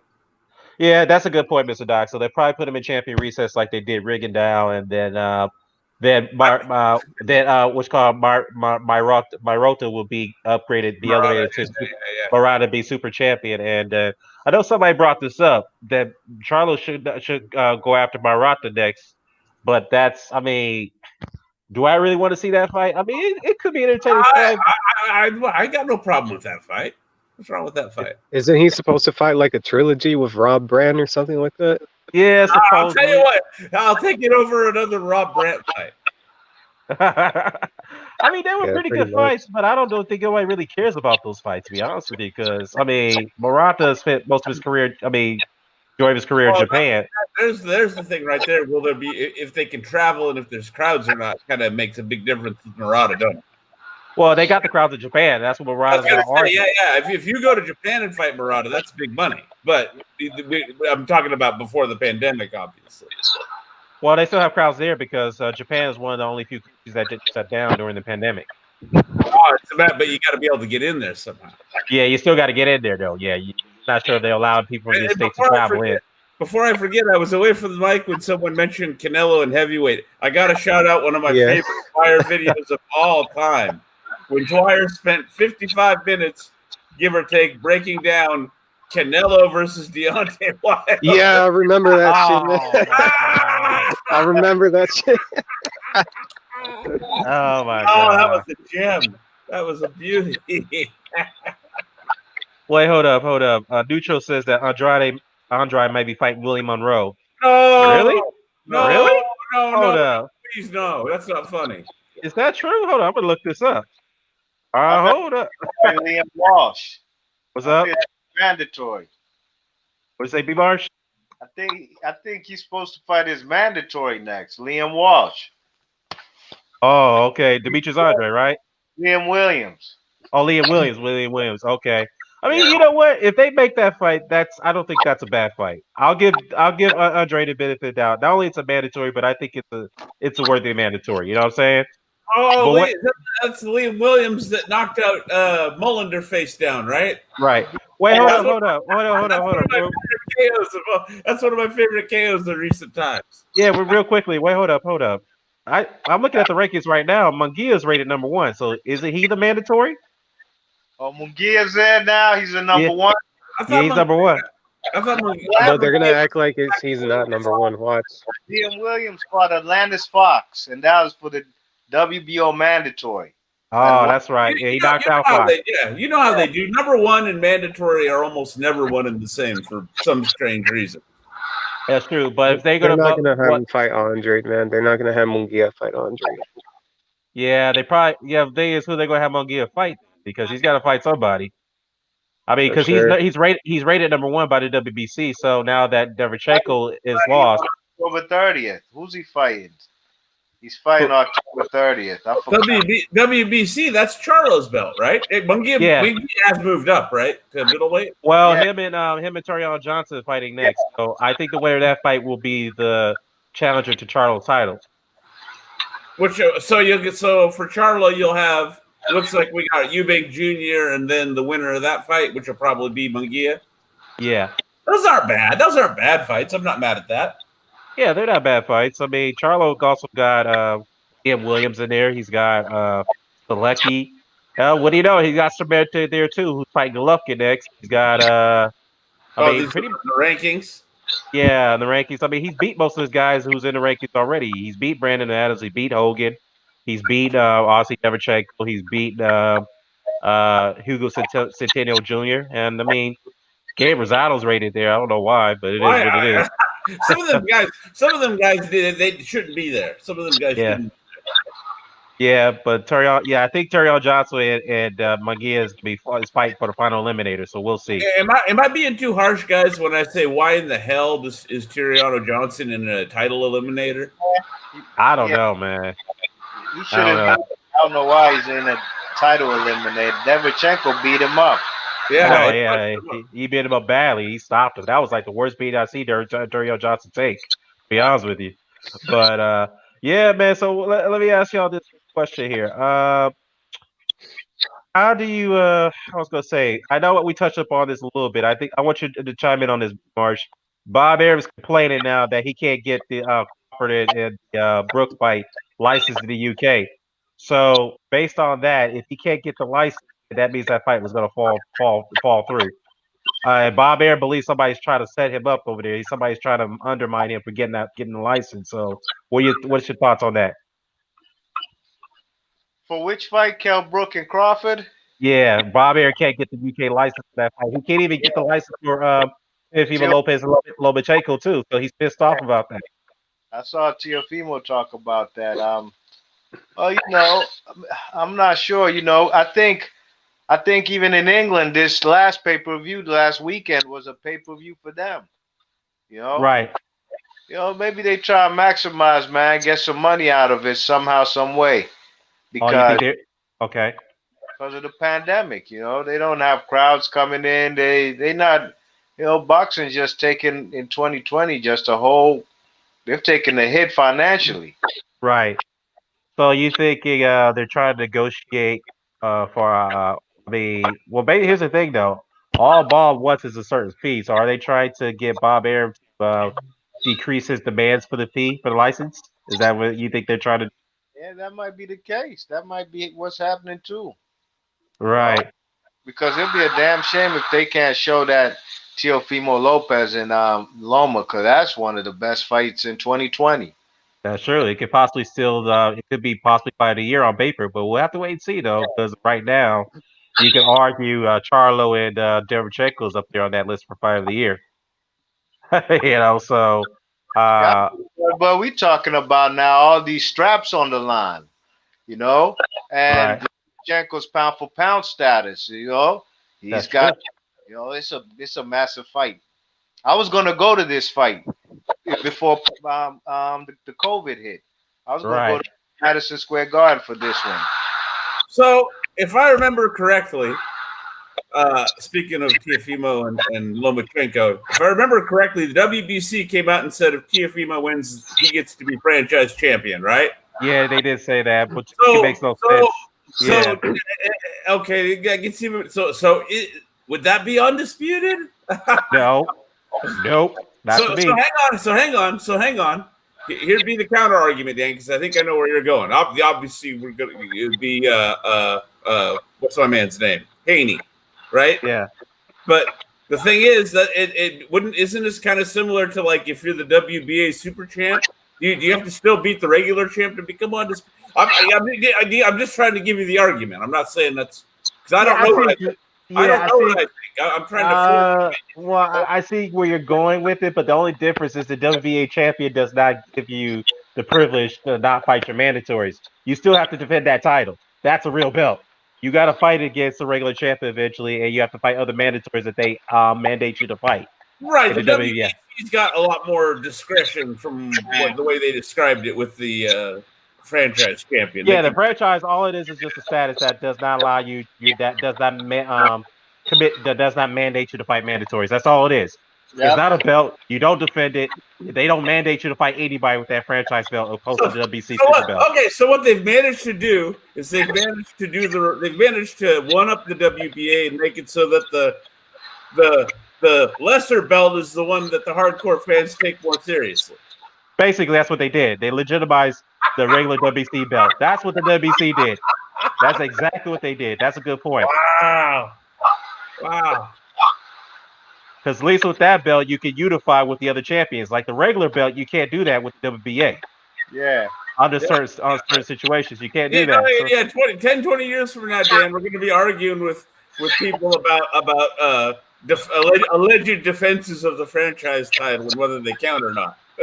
Franchise title to me, man, is like a champion in recess, but if they're active.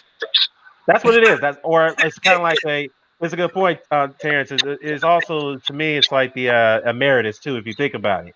It's a guy who retires, but if he comes back, he could fight the champion right away. Yeah.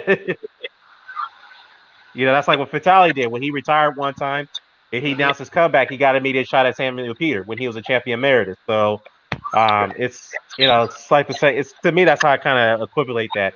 And Kurt Anderson said that Barancek versus Cepeda is going to be a war. Yeah, that's going to be a good fight. I can't wait for that one. Good mix of styles. Yeah, definitely mix of styles too, man. Hey, I had to go back and watch this. Cepeda gave Ramirez a lot of problems. Right. Hey, I know it's not worth mentioning, but I'm going to mention it anyway, man. Chavez Jr. came out and bitched about the stoppage, man. And in this way, this is what happened. This is what happened, man. I was supposed to talk about this. He wanted to get out that fight. We know he quit. But what he was hoping, since the fight was past 4 rounds, right? He was going to get the benefit of the doubt on the judges' scorecards. Or he wanted the referee disqualify his opponent for supposedly alleged intentional headbutt.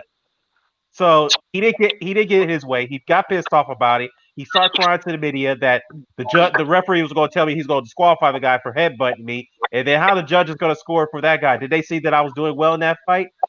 First of all, I got something to say to that. He wasn't doing well. You was getting out punched. You was getting outworked in the inside. And then when the head clash started to happen, when you start to bleed, you quit. You wanted to get out of there because you was hoping you could get the benefit of the doubt because it was your card. It was in Tijuana. You thought everything was in your favor. You thought you was going to get a gift decision. So, I mean, he needs to just doubt the sport, man. I mean, I'm tired of hearing about Chavez Jr. That wasn't that bad. Huh? I didn't even see the fight. That wasn't even that bad. I know, but he's bitching and complaining. He got out of a fight off a headbutt that many people would not even quit on. He quit because he didn't want to fight. He just thought he just out of there and get a gift decision and then go home and collect his paycheck. That's all he wanted. And then when he didn't get the decision, he's pissed off. He wants to throw the referee under the bus. He wants to throw the judges under the bus. I'm like, God damn, this dude's just acting like a brat again, man. Not a surprise. Remember he quit way back against Fonfara? Yeah. About his foot. He quit against Daniel Jacobs about he couldn't breathe through his nose or something like that. I mean, this dude, man. He needs to get out the sport, man. He's embarrassing father, man. Yeah, he's embarrassing, man. I can't believe that people are willing to pay money to see this man fight. I'm seriously, I don't know. I mean, he's like a con artist to me, man. It's like, he goes in there, he doesn't want to take drug tests, and I mean, then essentially the Jacobs fight, the build up to that pissed me off, man. And then was it after the Cannoli fight where he got ripped off by the hookers? Yeah. Yeah, I mean, he doesn't want to be drug tested. He doesn't want to make weight. He doesn't care. And then, sometimes he doesn't even. I don't think he even gets fined for not making weight. He doesn't give a fuck because he knows he's protected. You know what I mean? It's like fuck, man. Long time. What's up, B. Marsh? He's been protected for a long time. I know, man. I just think that UBC gave him a belt. They gave him a belt, took it from Sergio Martinez. Oh man, I was gonna do a video on this one, man. I was gonna do a video on that one. I mean, it's rarely talked about, but it was talked about before, man. The whole situation with that one was fucking bullshit. First of all, Sergio Martinez. What's up? Disgusting. Yeah. We all remember this. I'm not gonna make it a long story. Sergio Martinez was stripped because he was mandated by the WC to fight Sebastian Seb, right? So so Martinez goes to HBO and want them to, to fund the fight. HBO said no, we're not going to approve Sabit because he's not a credible opponent. So based on that, the WBC wouldn't proceed and stripped him anyway before they could give Martinez more time to negotiate for a better opponent. But let's cut to the bone here. The real meat of the matter, in my opinion, is that they wanted to give the title to Chavez Jr. Yeah, not only did that, that was one thing. But guess who Chavez fought for the title? He fought Zebby for the title, and not only that, HBO funded the fight. And I'm like, what the fuck? To me, I mean, look, man, dude, like B-Mar said, dude's been living off his pop's name since the beginning. Right. We all know he's not a good fighter. He's crude. He can punch, but dude, he just doesn't have the heart. Look, let's be real. The man doesn't have the attitude to fight. He never wanted this. But his claim to fame is beating up Andy Lee, then skipping out on a PED test, and then his second claim to fame is messing up Sergio's knee after getting punched up for 11 and a half rounds. Yeah, that's all he is, man. I mean, Chavez Jr. and I like Andre Ward and I like Carl Froch, and Gennady Golovkin to an extent. But those guys, man, all them dudes were talking about we want to fight Chavez Jr. I'm like, for what? Why you want to fight that guy for? The same Chavez Jr. got a gift decision versus Brian Vera. Oh yeah, we all remember that one. That was disgusting right there. That was disgusting. And then he was on, and then the rematch, he was on some weight bullshit again. Yeah, and I mean, again, man, these guys, Ward and Golovkin and Karach talk about we want that fight. I'm like, for what? You guys, he's not a good fighter. They want it for money. They just want it for the money. Yeah, that's all they wanted. They wanted the cash out because they knew Chavez Jr. at the time was a big draw until he fucked up in the fights and nobody wanted to see him fight again after the shit that he was pulling. So it is what it is, man. And look, Big Boy says basically he's a spoiled kid who did get his way and now he's crying about it. I mean, look, I shouldn't even worth mentioning this, but I thought it'd be do so anyway just to give some bit of attention, but I just hope that after this fight that he had, man, he never comes back, man. We don't need to see him ever again. We shouldn't. That's all I need to say about that. And I don't know why Eddie Hearn decided to even put money into this kid. I really don't know why Eddie decided to do that. What fight? What channel was that fight on? Because I didn't even see it. Nobody did. That was on Box Azteca in Mexico. Oh, it wasn't on Telemundos. It wasn't on the Zone or nothing. No, it was on the Zone. It was on the Zone. It was on the Zone. Yeah, I found out about it afterwards. I had to go watch the highlights. No, it was on the Zone. The Zone funded that fight. But what they didn't fund it, Azteca in Mexico. Yeah, well, they didn't fund it. They got the broadcasting rights to it to view it in Mexico. So that's what. Yeah, licensing fees. Yeah, but yeah, nobody really cared about it. Nobody even really talked about it, other than the fact that Chavez quit. That was about it. I laughed when the Box Azteca broadcast zoomed into Chavez Senior's face after. Yeah. That was the best part. I'm not gonna lie. Poor Senior, man. Poor Senior. What did he have? He was looking sad. Dude, he had his hand in he had his face in his hand. Yeah. He totally did the most epic fights. I tell my son, you gotta do something before I come out the house.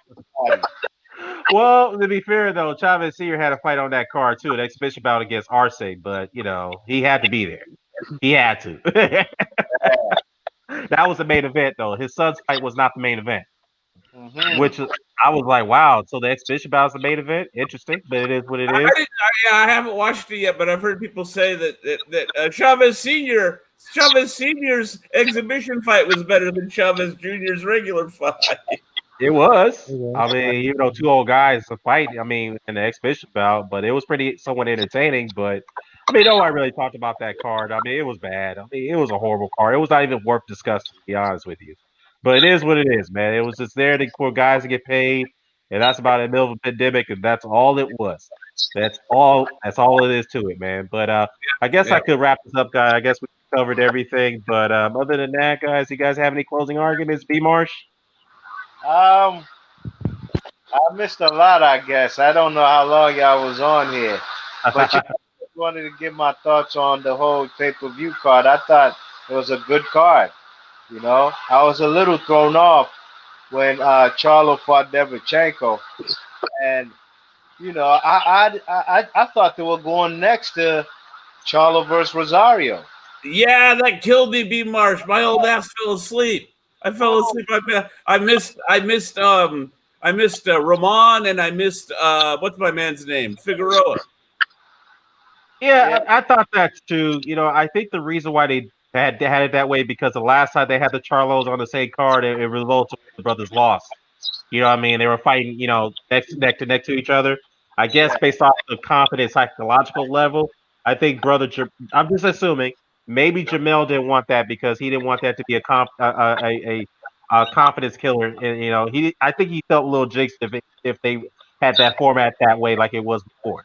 Maybe if they had it this way, he'd have to be too distracted about trying to, let's say, one up his brother or something like that. Yeah, I guess. I got one for you, Dan. Sorry, before I have a senile moment and forget. Now that there's the dust is settled and everything, and I assume there's more information and there's more camera angles. What does everybody make? Because in the moment, I think we all agree that the ending of the Jermall Rosario fight was weird. I'm not saying it was funky business per se. I'm just saying it looked weird, right? Did it look weird to you, Dan? I haven't talked to you about it. I don't think. Yeah. You know what? I talked to about this, and I would say this: was it a legitimate punch to the torso? Yes, it was. Was it impactful enough to knock anybody out and prevent them from getting up? I would say this: maybe can somebody point out to a fight where someone's been knocked out in that position before? Maybe there was. I don't know. I never seen it. And the reason why I say go ahead. The reason why I say this is a bit odd, I'm not saying it's not a legit knockout. What I'm saying is that it's a bit odd because there's many fighters that I could point out that has much more power jabs than much more of a powerful jab than Jermall. Jermall, his brother, has a powerful jab. He's knocked out guys with a jab to the face. Okay, Jermall, that is. Kovalev's done the same thing. All right. Yep. Even Foreman has rocked and hurt guys and put guys down with his strong jab. Now, of course, he's a heavyweight, but the thing is, I never seen anybody get knocked out with a jab to the stomach. Never seen it. And now I will say this though: what I told D-Style is that maybe there was something there where Rosario got hit in that spot, and believe me, he got hit and he folded. That looked real to me. He folded, and to me, the way he reacted, maybe there was something in there in his body internally that caused a rupture, that caused him to react the way he did. Or it had already been something that an injury that had occurred earlier in the fight or something like that. Yeah, it could have been an injury that occurred in training. It could have been an injury that occurred in the middle of the fight that didn't really look like it bothered him until it got to that point. It's possible. Because here's what threw me off. Here's what threw me off threw me off in terms of like immediately jumping to the conclusion of a dive. My man was trying to win up to that point. Like, if anything, it was maybe one of his flaws. But I mean, he puts everything into every punch, right? Especially in body shots. My man is just putting everything, all his effort into it. But then he just caves in like that. I don't know. Yeah, I mean, look. I mean, here's the thing. The bottom line is this: did he throw the fight? No, I don't think he did. I don't think he threw.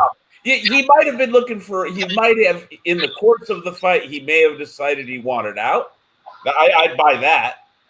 That would be believable to me. Do you get what I mean, man? Right. Fair enough. That he got dizzy and started throwing up. What happened? What happened?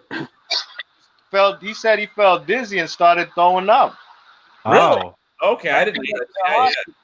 See, this is what I'm saying about new information now that it's been a few days. See, I hadn't heard that. Okay. Yeah, that's not that. I didn't hear about that either. But okay. He said it was really in round 6 that combination he got caught with. In a round, I thought he was winning. Yeah, I thought so too. Outside of the rounds where he got knocked down, that most of those rounds were really competitive. I thought. Absolutely, yeah. But when you tell people that, they're gonna say you hating. That's what I thought. I had the dude up after 5 rounds. I had him up 3-2. I had to say score too. I had to say score too. I told everybody, look, I think Rosario's winning this fight. Aside from the knockdown from the first round, he's winning the fight. I don't see Charlo doing much other than try to catch him with the counter left hook for coming inside and throw a jab here and there. That's all he's doing. And Charlo's missing with some wild shots.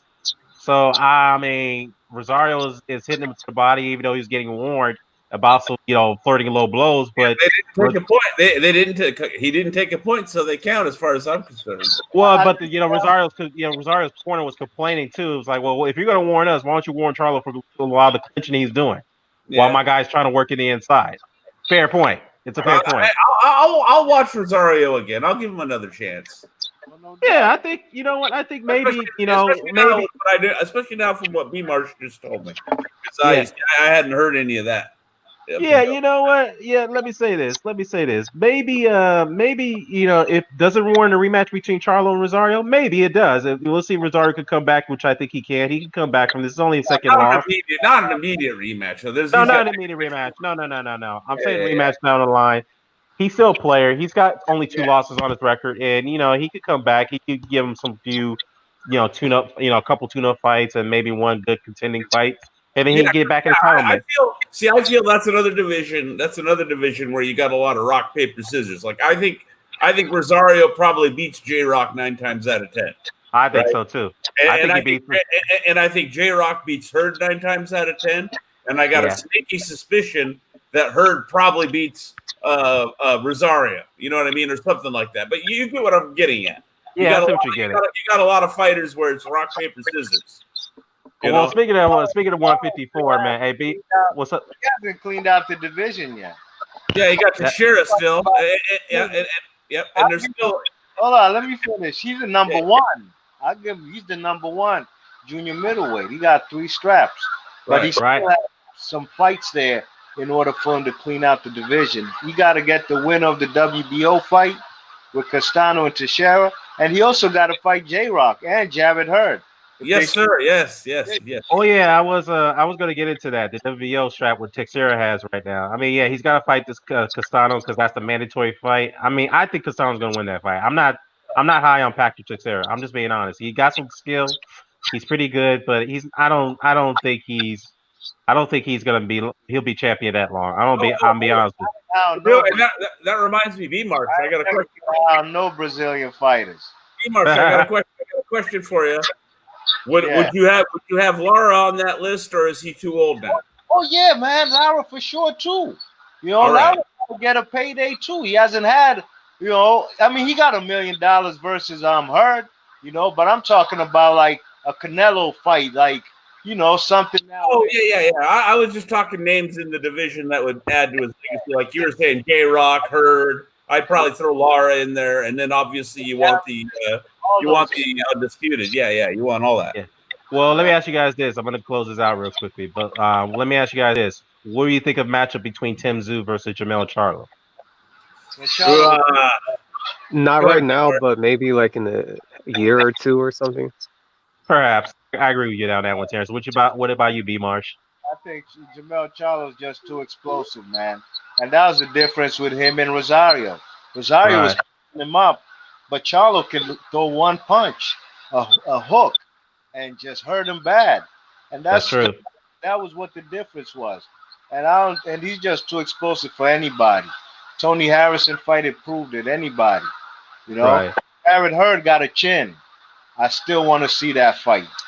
That was supposed to be Jared Hurd versus Mel, yeah.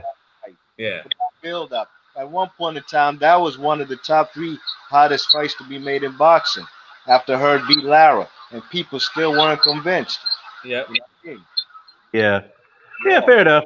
But you know what? A lot of people think Tim Tszyu. I mean, L-Dog. I'm not sure you guys know who L-Dog. Terrence know who L-Dog is. L-Dog believes Tim Tszyu. He believes Tim Tszyu is ready for that fight. But I don't think so. Dan, he will get Erickson Lubin if he fights him right now. You're gonna get Erickson Lubin right now. Who? Tim Tszyu? Yeah, that would be a good fight. I'm not gonna lie. Erickson Lubin versus Tim Tszyu. Oh, okay. Now you're talking. Now you're talking, Texas. You know, just to think of it, yeah, Tim Tszyu. I think I favorite. Yeah, just to think of it, I think Tim Tszyu would be Erickson Lubin. That's a good fight, though. That's a good fight, though. I thought Lubin did really well against Goucher, who's not a bad fighter. He's a good boxer. Yeah, in fact, I think I favor Tim Tszyu to beat back to Teixeira because I know that's a fight they want to target after Castano. But I favor that too. Yeah, I think he beats Teixeira. Now Castano may be a little bit tougher fight, but I still favor Tim Tszyu to beat Castano. Oh no, that's going to be the more entertaining fight in my opinion. Olympic pedigree. What's up? We got Olympic pedigree, Brian. Does he? I did not know that. And an international fighter, fought in Europe, America, Argentina. He's been around. He ain't just fought in Australia like Tim Tszyu. Right. Yeah, he's serious business. They're going to be able to, I'll tell you what, though, Dan, they're going to be able to, Tim Tszyu and his people are going to be able to attract pretty much anybody they want because they're like one of the few people on the planet that can have crowds. That's what I was going to get to. I think that's what the argument is going to be. Is like, well, if they want to fight Jermall Charlo, they're like, well, if Jermall wants to fight us, he's got to come to Australia because we got the gate and he doesn't. Man, these Americans need to do that. Right. Go over there and punch him up then, yeah. Ladies, besides like Ray Leonard's and those guys, they would go outside the country, man. You got to go to these countries, man. Go get these straps. Yep. Oh yeah, like Zuma Nelson. I mean, he was probably like one of the last fighters who's ever to do that. Go all over the world and defend his title and beat champions in their backyard. Zuma was doing that shit. I mean, Pacquiao did it to a certain degree, but not like on Zuma Nelson. Zuma Nelson was doing that for I'm not like a major historian or anything like that, but didn't Jack Johnson win like a Australian world title in Australia? Oh, was it Ketchel that he beat in Australia, Dan? No, he beat Tommy Burns. In Australia. Okay. Yeah, he beat Tommy Burns in Australia for the world title. So yeah, he beat Tommy Burns. But Big Boy says that Dennis Hogan is going to be the next opponent for Tszyu. Actually, that's not a bad fight. That's a good step. That's definitely a better step up from Jeff Horn to go to Dennis Hogan because Dennis Hogan arguably beat Holly McGee. We know he did. That's an arguably. He beat him. He beat behind McGee. We know. We saw for our eyes. He beat him. So I think that'd definitely be a good matchup for Tim Tszyu, but it may not be easy for him. So we'll see how he looks against Dennis Hogan. I think that's going to be a much tougher fight than Jeff Horn. But I've been saying for so long, that's how you bring fighters along. You can't put them in the kiddie pool forever. Right. Eventually, you got to start putting them in with guys that are going to present them with problems that they have to solve within the context of the fight. Right. Fair enough. I think that'd be a better next step up fight for Tim Tszyu. I mean, Teixeira definitely. I would love to see him in there, but people talk about him and Jermall Charlo. Mel Charlo saying no, that's way too soon. Yeah, not right now. Hey, what's up with Tangible? He's a story. He actually brought up a good point. He said Sam Langford and Sammy McVeigh, they actually had a series of fights in Australia for the Australian heavyweight title in 1914, 1915, which is true. They did. But those were but the world title was Jack Johnson versus Tommy Burns. I think is it Sam versus McVeigh that they've got footage of? I'm gonna look that up now. It was McVeigh and I think who was the other one? I think it's Jeanette I'm thinking of. Yeah, Joe Jeanette and Sammy McVeigh. Yeah, Jeanette. I remember when I was still doing my channel and I'd show random fights, fight footage. That was one of the ones I showed because we've got enough footage of Sam Langford where I'm a believer, man. That man's punching and punch power was sick. Yeah, you know what? Hey, Kurt Anderson said, hey, Ray Robinson fought 3 different opponents in 3 different countries in 19 days. Yeah, he did. Ray Robinson did that. And he's traveling. Oh, man. Imagine the jet lag. Oh, man. Yeah, that's tough, man. That's tough. Yeah. And with the way travel was back then, that's crazy. Wasn't no comfort, you know what I mean? It was all uncomfortable. And guys travel when it's too late, like guys like Roy Jones. You know, a little too late, getting knocked out in Australia, getting knocked out in Russia. You know, that Lebedev knockout was scary. Yeah, Danny Green knockout was too. That was horrible. Australia. Yeah, Danny Green. I mean, Danny Green was not really. I mean, I guess he was a decent fighter of his time, but he wasn't like really, really great, good on world level. He had some decent fights, but no business knocking out Roy Jones. Yeah, I mean, look, Danny Green, come on, man. Dennis Leatherbev, okay, yeah, he's a bigger guy. He's much more of a established fighter on world level. I can accept that one. Yeah, he's a stocky frame cruiserweight. Who, Danny Green? No, Lebedev. Yeah, he's very short and stocky. Yeah, he's very short and stocky. But I can't remember. I remember that fight that he had with Guillermo Jones, man. That was a brutal fight. That's a great fight. That's a great fight. Yeah, Guillermo Jones really brutalized Lebedev. I know that was a fight that he tested positive for banned substance, but Guillermo Jones. What's up? Say. Oh, that's what the Russians. That's true. It was drug testing with the Russians. We all know about that. there's an old school guy though. Guillermo, correct me if I'm wrong on this. Guillermo he started out at welterweight. Yes, sir. Yeah. Now Guillermo Jones was vicious, man. He was a 6'5" welterweight. Guillermo Jones really has only one legitimate loss on his record. Really? That's true. The fight he got KO'd, I think, at welterweight. Every other fight he has is controversial. I thought he won those fights. And the Lebedev. Yeah.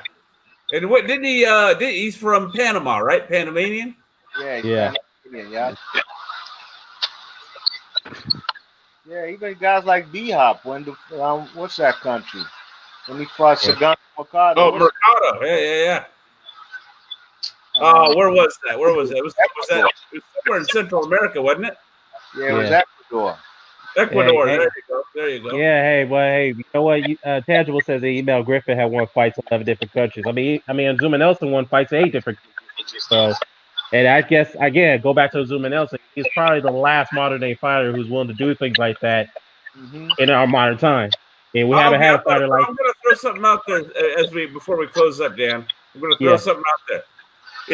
The way we're talking right now, and I'm thinking about it as I'm listening to you guys, is it just me, or did the elite top high level fighters do a lot more traveling back when it was way more inconvenient and a pain in the ass to travel than they do now? Yeah, absolutely. Absolutely, I agree. Even Ali used to go out the country. That's true. Oh yeah, Ali. He fought the UK several times, Kuala Lumpur. Did he fight in Germany against Ken Mildenberg? Germany, fought twice in Germany. He punched up Richard Dunn in Germany too. Let's see what I say. Philippines, Ireland. He fought a bunch of places. Yeah, he fought a bunch of places. You're a real world champion, you know?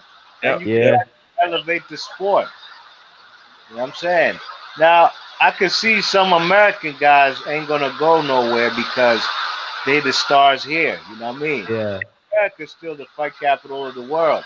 But like I say, like for guys like Gary Russell, you know, I be always saying he should go to England and sit get front seats ringside for Josh Warrington versus Zucan. Oh yeah, you know what? Let me say this. I think Gary Russell should go fight Warrington in the UK if he can, because I think he'll beat him. I think he'll beat him. Of course, he don't have to worry about hometown disadvantages or whatever. I think he'll go there. He'll basically shut him out. Island, all those guys, because Warrington's on this kind of skill level. He just got a high work rate, you know. But that'll be a big payday for him too. Absolutely, I agree. But then I gotta also take that back because I hear in England they're not doing crowds. That's true. And so he doesn't have to go to England for the pandemic. He can complicated now. Right. Hey, Curtis, shout out to Kurt. I was just gonna comment on that. And Curtis, could you imagine Thomas Hearns today with a day to rehydrate? Yeah, it's funny though, because Tommy Hearns did all this, and he didn't. I don't think he's added any type of weight stipulations when he did in fighting those 5 different opponents in 3 different weight classes in that time span. I know some people are gonna say, well, what about Canelo? Well, adding weight stipulations. It's 2 different situations. Tommy Hearns didn't do that. So we got Mark Late. What's up, Mark? Yeah, we got a rival in here, man. What's up, Mark? Mark McGregor.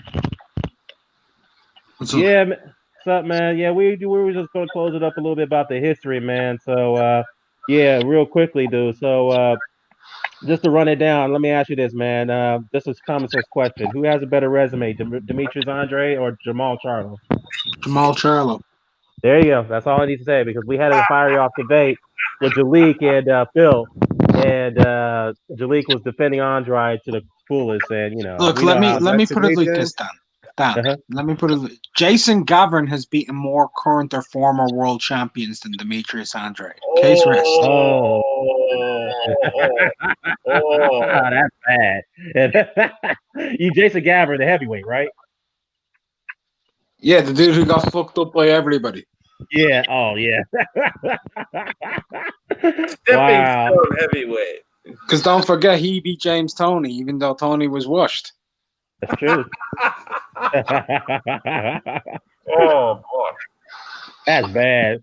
I mean, look, man. Look, the whole point of the debate was that I'm not saying that Andre does not have a chance of beating Charlo, but what I'm saying is that look, if you look at the difference between the two fighters, that look who they fought on the resume, who they beat, and look what they've done so far. Basically, boxing is in the kind of the business what you've done for me lately, which I have to admit. So, Andre's undefeated, just like Charlo. Yes, he's looking good against subpar opponents, but what has he done as related compared to Charlo? Charlo just beat two guys that Andre refused to fight, which is Korobov and Derevchenko. So again, you have to distinguish the difference between the two. As an Andre fan, you have to admit Charlo done more and he's beat better opponents. At this point, in my view, he's progressed. He's progressing each fight, and sometimes he'll regress in certain fights depending on how you match him up. And Andre, to me, yeah, you could say he's somewhat improved going up in weight, but he's kind of regressed a little because he's still looking the same in every fight against these subpar opponents, in my view. So, what's your take on that? I can't really give a take. That's pretty much the take, isn't it? Yeah. That's pretty much it. Yeah, pretty much it, man. But it is what it is, man. But real quickly before I was going to close up, I'll just go down the list of topics real quickly with you. But real quick, you heard the news about Bob Arum on a hissy fit about acquiring the UK licenses for Timothy Lopez and Vasyl Lomachenko and Kell Brook and Terence Crawford. We're in a pandemic. We're in an economic crisis. There's a lot of countries that aren't buying fights internationally because they can't afford them. It is what it is. Okay, so you think that the TV networks don't want to pay for it right now, or you think they're just trying to get Bob to lower his what is it? I think there's a certain fee that Bob wants for the licensing fees, I believe, and they're refusing to pay. I think they would have already paid the standard licensing fee for this fight if they had the money. They really don't. There's lots of countries that aren't actually buying boxing at the moment. Hey, what about the Charlo fight? Did they show it over there? Through Fight TV, which is an online thing. So anybody, pretty much anyone outside of America was able to buy it via Fight TV, and it cost $15. A pay-per-view. Yeah, $15 pay-per-view up until 7:00 in the morning. Wow. So basically, Sky didn't show it. I didn't see it on Sky, so BT didn't show it. So basically, to your point, McGregor, you're probably right, man, Mark. So no, nobody's bought any. Nobody's buying up paper. Nobody's buying any of these fights outside. There's no money for it. Eddie Hearn's staging fights in his back garden, for crying out loud. That's true. But hey, it's smart though, because you don't have to pay. You don't have to pay a rental fee to to host the fight in the venue. So that's that's one way to save it. To your point, you're probably right. Plus, imagine what the insurance costs are on everything with the pandemic. Right. Millions of dollars. Millions of dollars. You got me thinking, man. So, oh man. So basically, but here's the thing, though. Ain't no money around.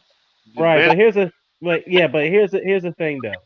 If Bob cannot get the Tyson TV licenses for Kell Brook and Terence Crawford, that pretty much puts the fight in jeopardy because how are you going to pay Kell Brook his purses? There's more of a chance of them getting Kell Brook onto a British channel just because of the fact that he is British. Right. Okay. But they're some people are pay for that right now. So from what I've been hearing, well, the TV networks are refusing to license that one. So too. So that fight's pretty much in danger, according to Bob. Well, look, no offense to Bob or anything, but I don't really want to watch the fight anyway. You know what? I kind of agree with you on that one. I like Terrence Crawford, but I'm not. I guess in one instance you could say he's being active. He's trying to be active. He's fighting Kell Brook, but Kell Brook hasn't really been a contender at welterweight for how long now? 3 years. 3 years, exactly. 3 years. 26. So, it's 4 years. Yeah, about 4 years. Yeah. He fought Spence. He fought Spence in 2017. Oh, that's true. 2017. Okay. Yeah, so 3 years. So 3 years. Yeah, so 3 years. So I like Terrence, man, but I don't think this fight does much for him. It doesn't. I'm just being honest. Even if he beats Brook, you know what they're gonna say. Dude ain't fought at welterweight since 2017. He ain't looked good versus nobody since he probably fought JoJo Dan. You know, that's just the truth. You know what I mean? He ain't done nothing in boxing as far, even at welterweight. After the Sean Porter fight, that was his last, shining moment in boxing. That was 2014.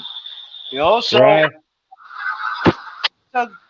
Well, if we're gonna talk about Kell Brook welterweight, I have to bring up the Carson Jones fight where he got the crap beat. Look, I was just gonna say the man's been struggling to make weight, at welterweight since 2010. Right. Yeah, that's when he first said match was 154. Yeah. Yeah, that's when he first mentioned he struggled to make weight at 147 a decade ago. Wow, and he still is making that weight after 5 years later. Yeah.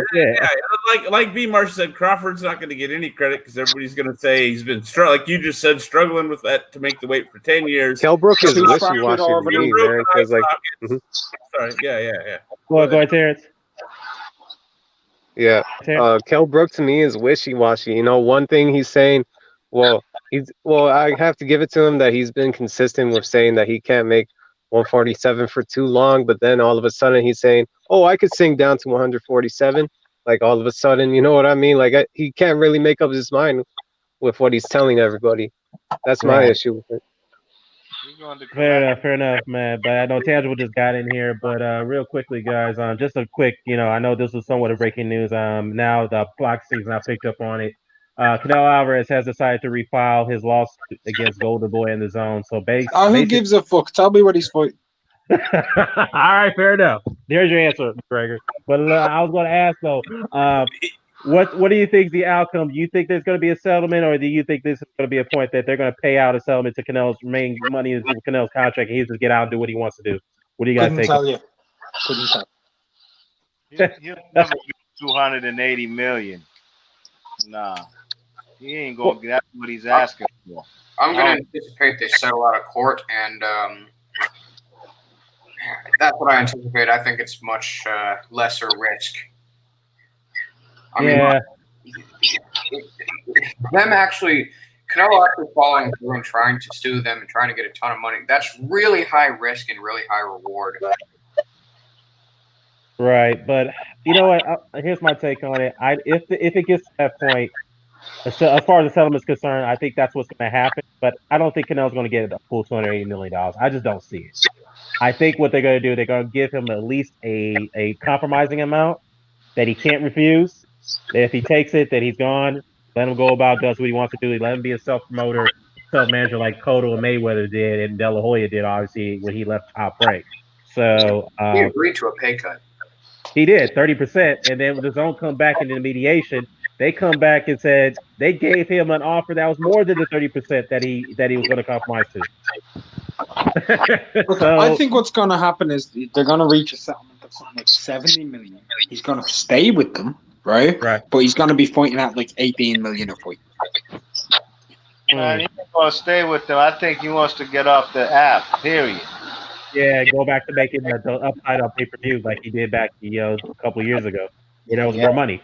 Popularity's dwindled ever since he went there. Live gate. Nobody came to see him versus Canelo. I'm sorry, versus Kovalev. 7,000. To be honest, man, like I think his popularity was already going to be dwindled as soon as the heavyweights started fighting each other. You know what I'm? Well, yeah. Well, that's true. When that's the heavyweights started popping. And they the highest paid boxers now. Wilder, AJ, and Fury more than Canelo. But also, Stone just had no plan for him. They didn't want to build anybody up to actually fulfill what they were paying him. Okay, because he'd already just gotten off 2 Triple G fights. Who else was there in order to actually make back what they're giving Canelo, which is 35 to 40 million a fight? You know, they could have had Callum Smith and Saunders fight each other. The winner would have been a much more lucrative fight for Canelo had that occurred. No, they wouldn't have. No, they in England, sure, but not in America. That fight means nothing. That's true. But I mean, Canelo didn't want to go to the UK to fight Callum Smith. Well, hey, look, it's a messy situation right now, and what's going to happen is, you know, I hope it's not the case, but from the looks of it, the way things are going, and what the trajectory is, it looks like this is another Andre Ward situation with Dan Goossen. He's going to lose years of his prime, and then a lot of fighters are going to start emerging, and then the divisions are going to forget about him. I hope it's not the case with Canelo, but from the looks of it, it can be, because now people are talking about Charlo after his win over Derevchenko. Charlo versus who now? We are talking about who we want to see Charlo fight next, which it should be. Who we want to see next? We want to see him there against Golovkin. We want to see him against Eubank, all those guys. And Canelo's being left out here because of this situation, which is sad. Yeah, so, man. Yeah, it's sad. And he's a number 1 pound fighter in the world. What does this do to his pound for pound status since he's not going to be active based off what's going on? So I hope it doesn't get dragged out this far like the Andre Ward situation did. Let's just hope they can come to an agreement sooner than later. But I just don't want a guy, you know, as much criticism he gets, and I've criticized Canelo to a certain extent on my channel, but he's a damn good fighter. He does deserve respect for what he's done. And I think he doesn't need this to be lingering and this to hamper him. He's still young. If he's Dan, let me ask it a different way. Yeah. How badly, if at all, does it hurt boxing in North America if he's out of the ring as long as Andre Ward was with his Goossen promotion thing? Which was what, 2 years, 3 years, 2.5 years? Almost 3 years, yeah. Almost 2 years. Almost 3 years. With so let's just round up and say 3. If Canoli's out the ring 3 years, what kind of impact does that have on boxing in North America? Good question. It may have some bit of an impact to a degree. You know, the casinos might lose money. You know, they may lose money, yeah. You know, because but they're losing money anyways from this pandemic. So yeah, that's the thing. It really depends on how long this pandemic and all this crap goes on for. Right. Yeah. Without the pandemic, it would have been a bigger disaster, arguably, huh? Probably. I mean, yeah. Probably, but you know, let's just hope they can resolve this thing, man. Because I don't want to see this thing drawn back. They drawn back out, man. But I know people in the chat talk about the Trump and Biden debate. I heard Trump is losing badly in that debate. He's throwing low blows and stuff like that. I'm like, okay, that's typical Donald Trump, because that's the only thing he's got is to throw low blows in debates. Because he can't debate on stuff. I was going to say, Dan, of course he is. Well, we all know that's what's going to happen. I have to catch the replay on that debate. But anyways, yeah, man, let's just hope Canelo can resolve this, man. I mean, we don't want to see him out the ring that long. We don't want to. It's sad that he'll be out. He'll be out of the ring for the whole year, and it's sad. Lost 1 year of his prime, so it is what it is. All right, guys, I'm gonna go ahead and wrap it up. Wait, before you go down, I want to ask you one question. Right? Go ahead. How likely do you think it is that the UK fans are gonna have to suffer with seeing Dave Allen on another pay-per-view? Oh man, Jesus Christ. Dave Allen. Look, no disrespect to Dave Allen. He's been on 8 pay-per-views. Dave Allen is only 10 more pay-per-view events away from matching pay-per-view. Dave Allen. Been on 8 pay-per-views, by the way. One more than Dillian Wayne. Jesus Christ. Look, Dave Allen is he's a fan favorite. He's going to give you a fight, regardless of how limited he is. I get that, but do you really want to? I mean, is it really worth the investment to see a guy be taking more punches in the head than he should? That he's risking I'd rather himself? pay for a prostate exam with Freddy Krueger. You guys know now. I don't know who's actually available to him, but it's going to be some guy like a Yoka or Hergovich. They're going to feed him to, and it's probably going to be out of. They're talking about Huey Fury. You already fought Yoka. Wait, what? Huey Fury and Dave Allen? Wait, hold on. I actively don't want to see that fight. Wait, hold up. Huey Fury versus Dave Allen on a pay-per-view? Headlining? Undercard. It's got to be undercard. No, Coleman. On the undercard. Avoid Povetkin too, Coleman. Oh, wait. Hold up. No. I mean, at least put somebody who's just going to run right through him. But of all people, you put Huey Fury.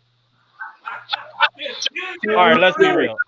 Wait, hold up. Let's be real. You might fuck around and lose to Dave Allen. No, he won't. Dave Allen's not good enough. No, let me just say this. I agree with Unrivaled on this one, man. First of all, the reason why they make this matchup is happening because they setting up Dave Allen to lose here because he's a Fury. They want to make it look good. They still believe in him because of his, because of the name he has, and he still has some bit of ability. They still believe in him. But other than that, Dave Allen he's just a gatekeeper at this point.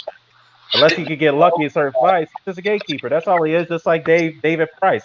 Now, if they wanted to make a fight with Dave Allen, that was the fight they should have made. David Price versus Dave Allen. That's the fight they should have made. They did that one. David Price looked like Larry Holmes. Yeah. I think that like Muhammad Ali. To me, he did. And he was shoulder rolling. Yeah, he did. I never seen David Price roll punches on him. He had him looking like Ezra Charles. Hey, D-Style, real quickly. D-Style was on here earlier. He says, "Look, I'm going to go over some things tomorrow on his channel tomorrow." He said that, "Look, I'm going to address some things, attacks on Canelo that I'm seeing everywhere." Hey, you know what? Yeah, D-Style, I totally get you on that one, man. And believe me, like I said earlier, it is true. Canelo did offer the fights that people are accusing him from ducking. He did. That is, we know that's on record. They all turned him down, including Jermall Charlo. That is true. However, looking at the other coin of it, which other people are not talking about, the other reason why the other fighters rejected it because of the fact that one, the timing of how they wanted to get prepared, that Canelo wanted to be prepared for the fight was not suitable enough. Number one. Number two, it was the fact that I have reason to believe. I think one of the fighters had mentioned that there was a weight stipulation in one of those contracts. So Dan. Yeah. Sure. This would be the counterpoint. Your counterpoint would be this: yeah. If you're a professional boxer of any repute, you know 100%, right, that if you want to fight Cannoli and get the Cannoli bucks, you're going to have to put up with some Cannoli bullshit. And there's going to be that's what I'm saying. There's going to be rehydration for sure. They're going to try and roll up on you with 6 weeks notice. You got to already know that going in. In fact, that's my whole point. I refuse to believe that they didn't know that. You get what I'm trying to say? Because I feel like a lot of these guys are trying to plead ignorance. You know what? That's the whole point. I was definitely going to get into that, man. I agree. There's no excuse. But those fighters should know that what they're getting to a cash cow fight like Canelo Alvarez, and let's not mind here. Floyd Mayweather used to pull the same shenanigans, get guys like 5-6 weeks to only prepare for a fight. He used to do the same thing. You learned it from. Exactly. To be honest, I thought Kovalev was an idiot, so I kind of knew like he would like fall for that because he fell for something similar. Well, like with the money or something like that with Andre Ward. Rematch. With what's her face? Duva. Kathy Duva didn't pay. Mm-hmm. He didn't get any fee. He got paid only back revenue. Back revenue. He got no guarantee fee. I was like, what the fuck? Didn't he have on his Instagram a check for $0? No, that was Andrew Fafara. He got a check for $1. Yeah, that was for $1. Kovalev did too. His check was $0. What? What fight was that? I thought I saw that somewhere. For the second reward fight where he got wait, hold up. Was it the guarantee check or was it the upside check? No, the guarantee check was $0. All they got was upside. That's what I thought. Okay, there you go. I knew that about his total net. That's what I was referring to. If Kovalev got nothing for that fight, that's crazy. I would have took Kathy Duva's ass to court for that if I was Kovalev. But I don't know why, going back to that a little bit, why would Eagle Cudas even agree to that big deal? Why would he sit there and agree to that along with Kovalev to get him to sign off on it? I gotta say, it lends to I believe it was the Texans' point that maybe Kovalev's just kind of a dumbass. I mean, yeah, pretty much. He does wander around stalking like women outside of fucking cabins, like it's Camp Crystal Lake, and kicking their dogs, and Lord knows what else. But you know what? Yeah, he's not really this guy that's well versed like in legalese and like he's open to the world and everything. He sees the name and he's like, oh shit, I'm probably gonna get paid. Probably gonna get paid. Yeah. You know what though? To be fair though, you got to give credit due when Cappy Doo was asked about this at the award of Kovalev rematch fight. Barbershop conversations, Fred. Even though he doesn't get, he's not liked by most people, but you got to respect him for this. Because he asked this question, it was a legitimate question. Could you explain to us why Kovalev was not receiving a guaranteed purse as opposed to Andre Ward? And Cappy Doo got pissed off by that question, and he really got mad at Fred for that, and said, "That's bullshit. You don't ask me that question. Clary is going to get a 7-figure payday. That's a bullshit question. I'm not going to answer that." I mean, to me, that was a deflection. That sounds like a great interview, to be honest. Yeah, that was, like I said, again, Fred, like you said, you don't have to respect him, but he did ask a legitimate question that any other responsible journalist, I'm not saying Fred is a responsible journalist, but any journalist would have asked that same question. And Captain Duvin can get mad all she wants to, but that was a legit question. Why did he get a guaranteed purse for this fight? So, but it is what it is. I wouldn't sign off contracts like that. I don't give a damn. Speaking of Kathy Duva, I will never ever forget the post-fight conference after the post-fight thing after the rematch. Oh man, when she's all like halfway in tears and she's just like, "I'm just glad I'm never gonna have to deal with any of you people ever again." She's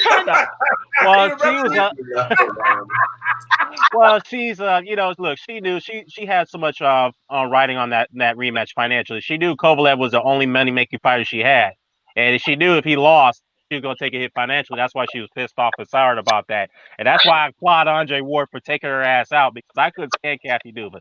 She's the reason why Adonis Stevenson fight didn't happen for the most part. Yes, we can give Adonis Stevenson flack for not making the first not making the fight happen the first time around, and B-Marsh can speak to this as well. But Kovalev and Duva was the one that ducked that fight 3 times when they could have made that fight, and Stevenson agreed to it, and that's what pissed me off. And Kathy Duva wants to sit around talking about, well, it's not my fault. It's not my fault. I was like, yeah, you did. You ducked out of 3 purse bids. She's obnoxious, man. You ducked out of 3 purse bids, and then they were willing to, Stevenson's team was willing to bypass the purse bid and willing to negotiate with you. You still didn't want the fight. That's what pissed me off about that. I was like, man, I don't want to hear this for Kathy Duva. I'm glad she got taken out by Andre Ward. That's all I got to say about that, man. But anyways, guys, let me go ahead and wrap this up. It is gone overdue, but it's glad to have you on. B Marsh, I know thank you for having me on, man. It's good to see you again, man. I haven't talked to you in a long while, brother. Thanks for having me. As always, man, you got to come back in more often, man. Already, man. When I see y'all, I'm going to get on when I can, for sure. All right, no doubt, man. No doubt, man. Hey, Terrence, Intangible, Mr. Doc, EJ, Amir, thanks for you guys happening on. I know EJ left a second ago. So, hey, thanks for coming in, all right? Appreciate it, Dan. Appreciate it, man. All right. Anytime, man. All right, so I'm gonna wrap it up, guys, in this whole stream. We had a fiery debate earlier, which is a good one. So I gotta give a shout out to everybody in the chat. D Style, shout out to you, my brother. Mala, I know you came in shortly. Shout out to you, Big Boys Kiwi Box. Get the Smoke just came in not too long ago. Phil, Jalik, I know they had that fiery debate. You guys can catch it on playback. Kurt Anderson, Blood Box, and IBT. Intangible, I just mentioned, and who else I got? Neutral in the chat. Amir, who I ain't talked to in a while, long time no here. Amir, L Dog, King out UB, King Unbiased, and then we have Ahmed. Other than that, we out. Peace. Peace. Peace, brother.